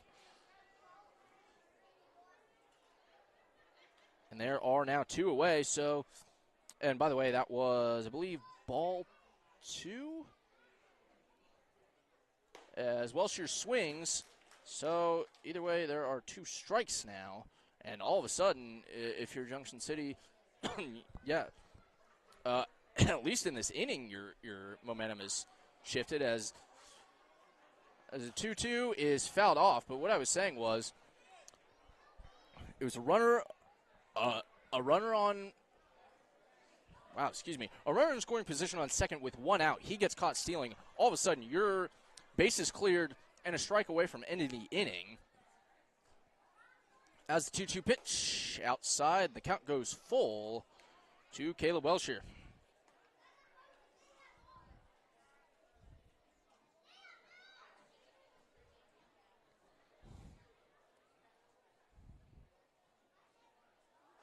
And the payoff pitch high. So Caleb Welsher works himself a 2-out walk, and he's aboard for the second time this evening. And in steps Brennan Johnson. Johnson 1 for 3 with 2 runs, has reached via a walk, a fielder's choice, and a double. So he's actually reached base 3 times, however, only credited. Excuse me. I've had a bit of a cough for the last. As Johnson takes that first pitch outside, 4-1. The last couple weeks, actually, it started about 2 weeks ago today. 2 weeks ago was my grandma's birthday, so happy birthday, Grandma. She is 94. And she lives in nearby Manhattan. And I will not dox her any further. There's that pitch in there for strike 1. I wouldn't call that doxing, though.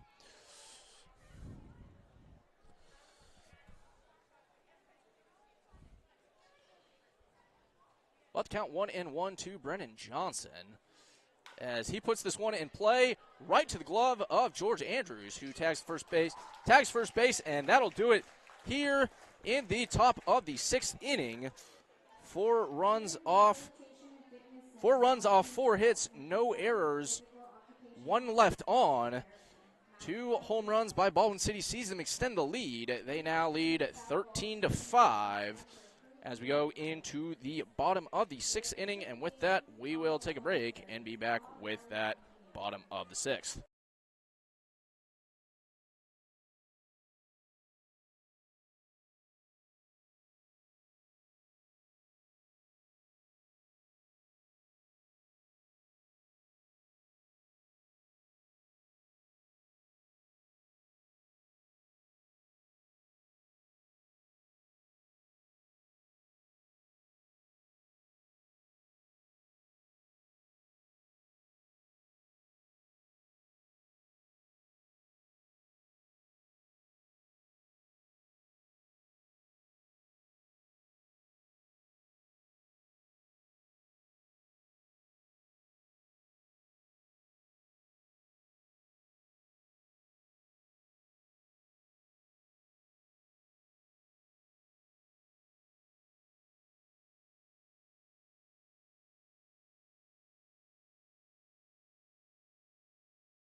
So we're going to cut our break off early. A new pitcher for Baldwin City.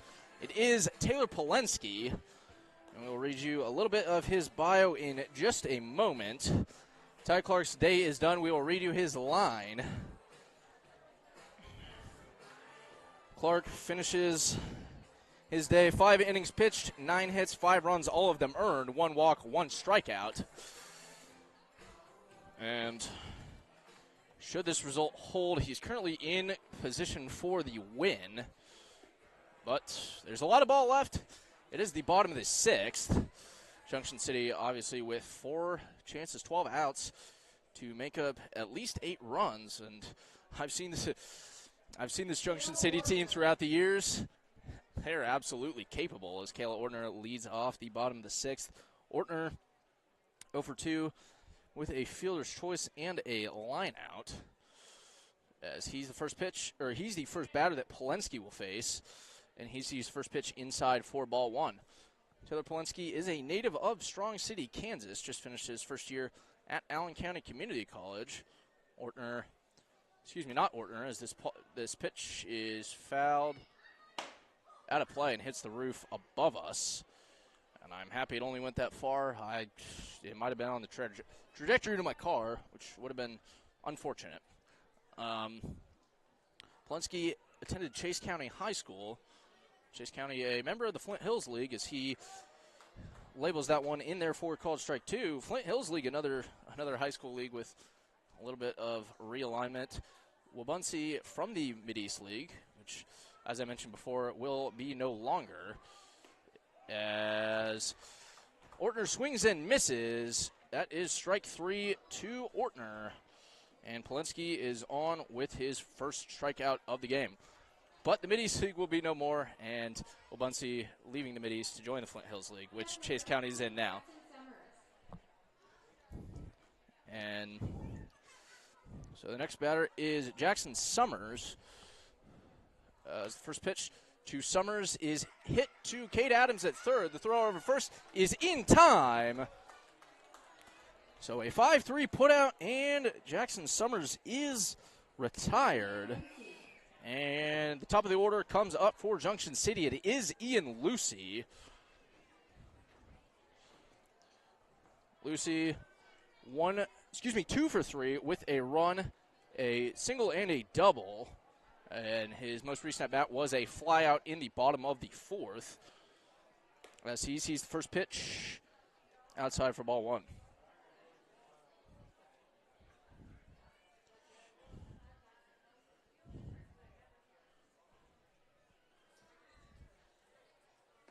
The 1-0 turns into 1-1. That pitch in there for called strike one. So we're going to revisit our other game in the league tonight. It would appear, okay, they are playing. As this ball is hit right up the middle, and Ian Lucy is on with another single, his third hit of the night, and he's aboard with 2 outs for Eric Nuno. Nuno 1 for 3 with a triple and a run. The triple happened the second batter of the game, brought home him and Lucy. However, since then has flown into a double play and lined out to second. So yes, Topeka currently leading the Midwest A's 3-1 at the end of 4 innings, as I believe they're just going to play a 7-inning game. That's what it says on Game Changer. Usually, if a game is sick, possibly with the weather, and speaking of weather, I'm seeing some lightning strikes out on left field. Perhaps those are a little further away, as this pitch to Nuno is in there for called strike one, so the count is 1-1 to him, and I'm seeing the picture has gone frozen again, so I will try to fix it and pray that nothing goes wrong. So, just in case nothing bad happens, I'm going to keep talking while we go. Okay, it's fixed. As runner goes from first, he is in there with a stolen base. So credit Ian Lucy with a stolen base. He is now in scoring position, and the pitch was inside, so the count now 2-1 to Nuno. So I don't know of any other games. Well, there are other baseball games. So the final College World Series game, Texas A&M and Florida are in a delay. That pitch is in there for called strike two, so the count now 2-2. So it's kind of fun how it worked out. Obviously, the College World Series is 2 4-team single elimination or double elimination brackets, and those 2 champions will meet for a best-of-3 series. And it's kind of funny how it worked out. In one bracket, it's 3 SEC teams and 1 ACC team. As the 2-2, Nuno jumps out of the way of, so the count goes full.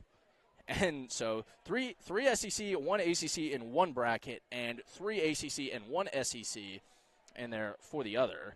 And conference, if you think that's bad, conference realignment's only going to make things worse. The payoff pitch hits a line out to Cade Adams at third base. So that'll do it here in the bottom of the 6th inning. No runs off, 1 hit, no errors, 1 left on. Baldwin City leads Baldwin City leads Junction City 13-5 going to the top of the 7th. And with that, we will take a break and be back shortly.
Back here in the top of the 7th inning, and we have our first substitution for Baldwin City. It will be Elijah Kincaid.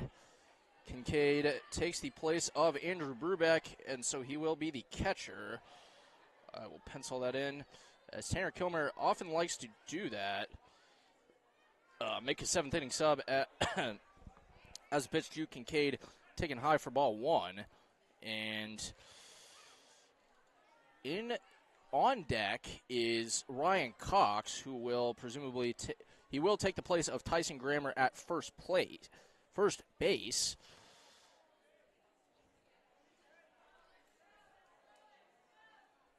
And we will update you as these come. They almost always come in the top or the bottom of the 7th inning.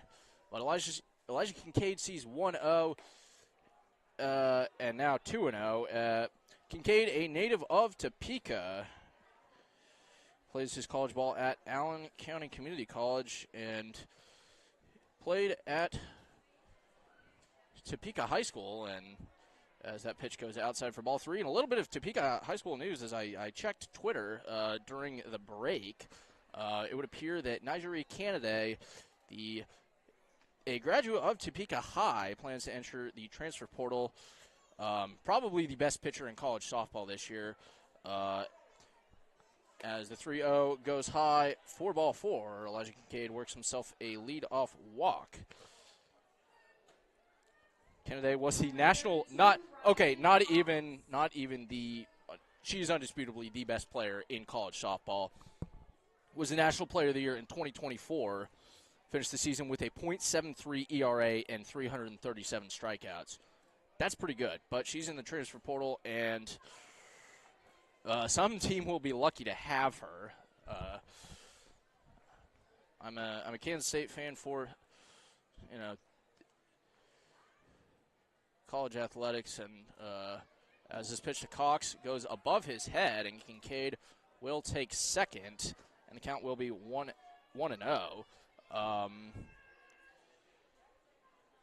But unfortunately, K-State doesn't have softball. So, as much as it would be fun to have her, we don't have a softball team, and I think she's a little too good for us if we had one. However, if she wants to be a Baker Wildcat and win an NAIA World Series, I would not be opposed either. As that pitch to Cox is outside for ball 2, as Baker, my alma mater, a very good softball team, made it to the opening round of NAI. Made it to the NAI opening round this season as the 2-0 turns into 3-0. And by the way, Marquis Williams is on deck once again, so he will not be subbed out for, at least not yet. But Baker, we made it to the opening round this year. We were beaten by the hosts of our regional as Cox sees a 3-0 in there for 3-1. We were beaten by the regional hosts, Science and Arts, who I believe made it to I think they might have finished third in the World Series. I kind of stopped paying attention after we were eliminated. But that pitch low and away to Ryan Cox, and we're going to have a mound visit between Torrin Cavanaugh and Chandler Bloomer. There is no activity in the Junction City bullpen, so we'll see what happens there. Yeah, Baker good at softball. Kira Baker was our ace this year. I believe she was named an All-American again. She was a first-team All-American as a freshman that year. That was my senior year. We made it all the way to the World Series. We were hosts of the NAIA opening round. We won it. Then we made it all the way to the World Series. It would be fun. It'd be fun. Softball is a fun sport to watch, just as fun as baseball is. And as I'm a graduate assistant at Ottawa University now, and I've gotten to work some softball games for the Braves, and they are pretty fun. It's actually probably one of my favorite sports to cover. It's along with baseball. Football, I didn't do any of that, but football's fun. Bowling can be fun sometimes too. College bowling is a treat. Everybody, you should look into it. And actually, Kansas is a hotbed for college bowling as Marquis Williams steps up and sees the first pitch high and outside and out of the glove of Becker. So Kincaid and Cox will move up a space, and the count goes to 1-0. A lot of good college bowling in the state of Kansas. Wichita State, a national powerhouse. The Wichita State women winning another USBC national championship this year as they will begin the transition to NCAA next season. That pitch to Williams, high for ball 2.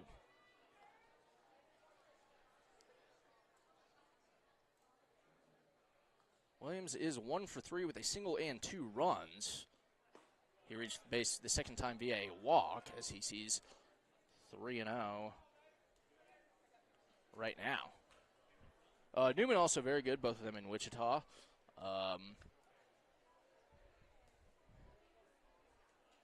As Williams does the untraditional and does not take the 3-0. He fouls that off, so the count now 3-1.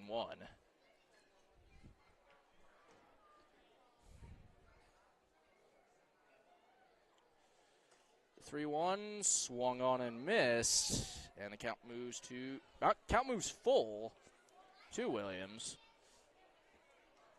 Kavanaugh done well to battle back in this one.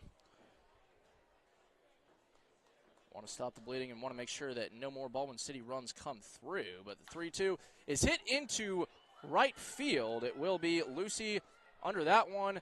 Kincaid running home, and the throw is offline. So Elijah Kincaid will score via a sac fly by Marquis Williams. As Colton Howerton moves to... Colton Howerton is up at the plate. By the way, the score is 14-5 now. Colton Howerton is up at the plate. It is Ryan Cox at third as the pitch to Howerton is outside for ball 1. It will be Jackson Evans. Excuse me. Jackson Evans on deck. He will replace Cade Adams. So I will make a note of that in my scorebook. The second pitch to Howerton is high for ball 2. So other news in the world of sports as big lightning strike there. As that one swung on a miss, so the count now 2-1. Not many individual lightning strikes that you could see, and I saw a ton entering the ballpark today, and on Thursday as well. The game was canceled, but it was canceled when I was already here. Lightning was quite close to us as that pitch is outside for ball 3. So I don't think the Lightning is anywhere near us.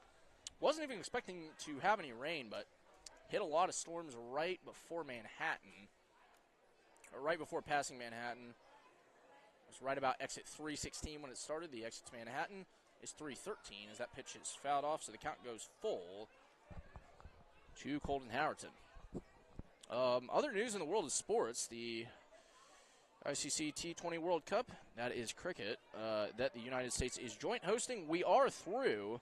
The United States is. Our match with Ireland was rained out last night. The full count, the payoff pitch, swung on and missed by Colton Howerton. So he is retired, and 2 away for Jackson Evans. Evans, a native of Overland Park, just finished up his freshman season at Missouri S&T. Attended Olathe North High School originally, making him an Eagle. You know who else? There are many famous Olathe North Eagles. Darren Sproles of football. Kansas State Chargers, Saints, and Eagles, and I might be missing a couple. Arlen Bruce IV played at, as that pitch is way high, and Ryan Cox running home, and there will be a throw, but the throw was pretty late, so a wild pitch brings home another. So score is now 15-5 in the top of the 7th inning. And the count is 1-0, and that pitch once again high to Evans. Arlen Bruce IV also went to Olathe North. Played at Iowa. I know he transferred him. For the life of me, I can't remember where. I believe maybe Oklahoma State. I have no idea. But Isaiah Simmons of I believe the Giants also went to Olathe North. Also my friends Skylar and Audrey Valdez. As that pitch in there for strike 1. So the count now 2-1. And my friend Emily Stamper. The pitch, that one hit to third. The throw over to first. It was on a couple bounces, but in time. So Jackson Evans is retired. And that'll do it here in the top of the 7th inning. 1 run off, no hits, no errors. 2 runs off, no hits, no errors. Nobody left on. Baldwin City now leads 15-5 going into the top of the 7th inning. Going into the bottom of the 7th inning.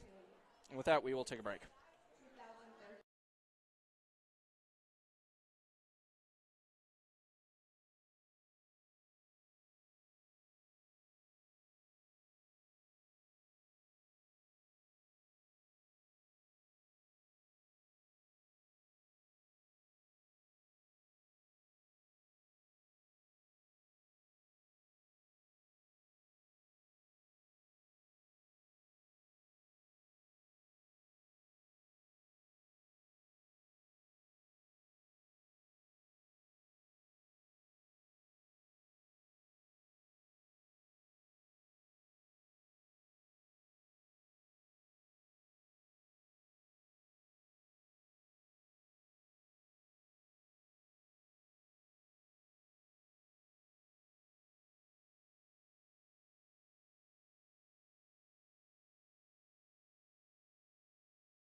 Back here with the bottom of the 7th inning. Junction City out for what could be their final half inning. The lead is right now 10. The lead is 10. And the run rule within the Mid-Plains League is 10 after 7. And Once this inning is complete, it will be 7 as Giovanni Toledo ropes this one foul down the first base line. The count now 0-1 to him. This is Taylor Polinsky out for another inning of work.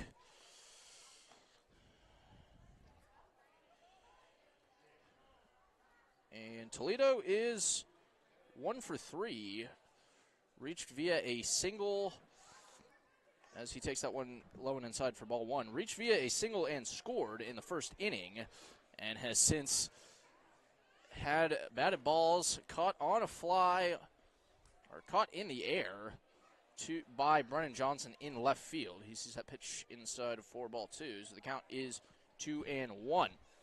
So we're going to move to On This Day. One of my favorite segments that I like to do is talk about what happened on this day as history as that pitch goes high for ball 3.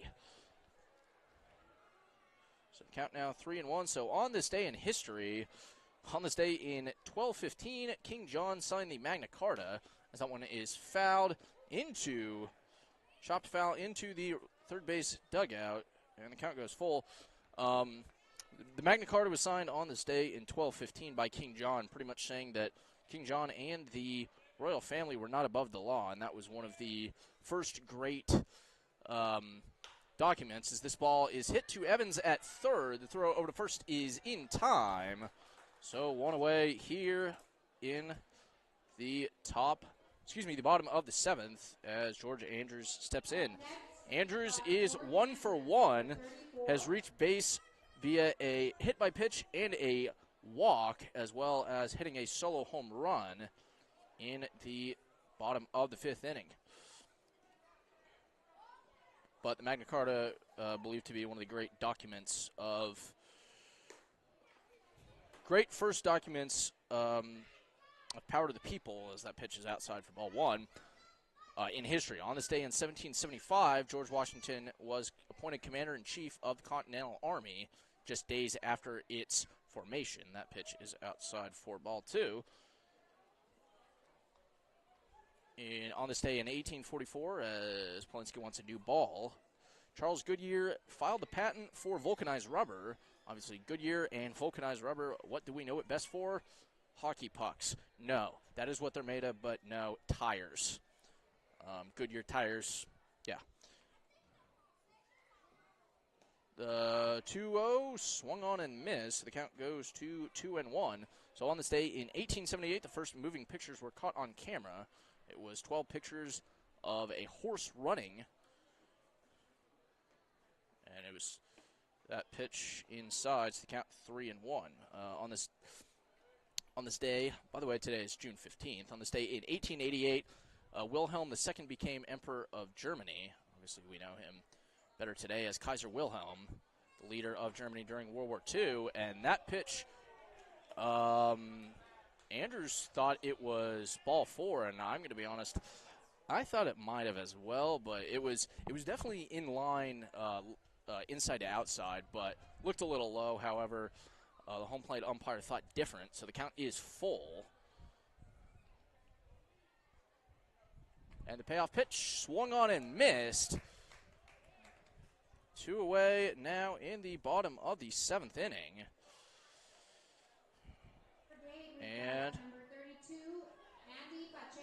And Andy Pacheco is the final line of defense for Junction City. He must reach base for this game to continue. But continuing on this days. By the way, I'm going to finish this out whether this game is complete or not.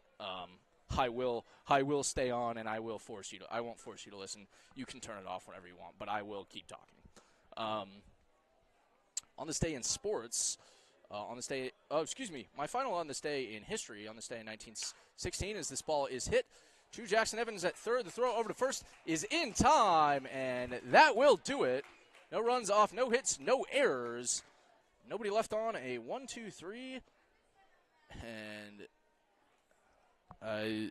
this has shocked the crowd here in Junction City, and Baldwin City getting their second win of the season. A 15-5 run rule win over Junction City. That was Baldwin City's first win in Junction City. That was their first. This is Baldwin City's first win in Junction City since July 7th of 2022. And also, this is their second win in Raythersburg Stadium since 2021. So a big, big win for Baldwin City. They move to 2-3. Junction City falls to 2-4. These two teams will meet again on Monday, June 17th. That is just in 2 days. It is a doubleheader. Okay, I was told it was a doubleheader. I was told it was a doubleheader. It has been confirmed by our PA announcer. It is a doubleheader. So that will start at 5:30. I presume it will be 2 7-inning games. I will be on the call for that, along with, I believe, I will have a partner. Whether it will be Brett Gamber or not remains to be seen. But until then, we're just going to run through our On This Days real quick, and then I will sound off. So on this day in 1916, the Boy Scouts of America was established. That means something to me. I am an Eagle Scout. On this day in 1928, you know what? I can't do this. I'm just going to get to the highlights. In 1948, Don Bradman goes for 0 runs in his final innings of his Test cricket career. Needed 4 runs to maintain an 100 average. However, was dismissed for no runs with an average of 99.94, which remains as the highest average of all time by a wide margin. I believe him to be the greatest individual athlete of all time. In 1983, Keith Hernandez was traded to the Mets, and on this day yesterday, he was spit on by Kramer and Newman. In 2015, the Chicago Blackhawks beat the Tampa Bay Lightning 2-0 for a 4-2 series victory. The 6th Stanley Cup for the Hawks, and the last one they won. I'm a Blackhawks fan. It's been awful. But we did win that one last year. So, quickly, happy birthdays. Happy birthday to Waylon Jennings, Dusty Baker, Steve Walsh, Wade Boggs, rest in peace, Courtney Cox, Ice Cube, Neil Patrick Harris, Tim Lincecum, and Cooper Kupp. And our national holidays today. It is Beer Day in the United Kingdom, but that one's good enough. It's coming over here. I know we have another beer day, but either way. It is also International Surfing Day, National Prune Day, World Juggling Day, and Sneak a Kiss Day. Okay, that's it. That's all I have. If you're still listening, thank you for tuning in this long. Like I said, we will be back. These two teams will meet again on Monday for a 3-game series. It's going to be a doubleheader on Monday in Junction City, a single game on Tuesday in Baldwin City, weather permitting. But that'll be it for me. Thank you all once again for tuning in.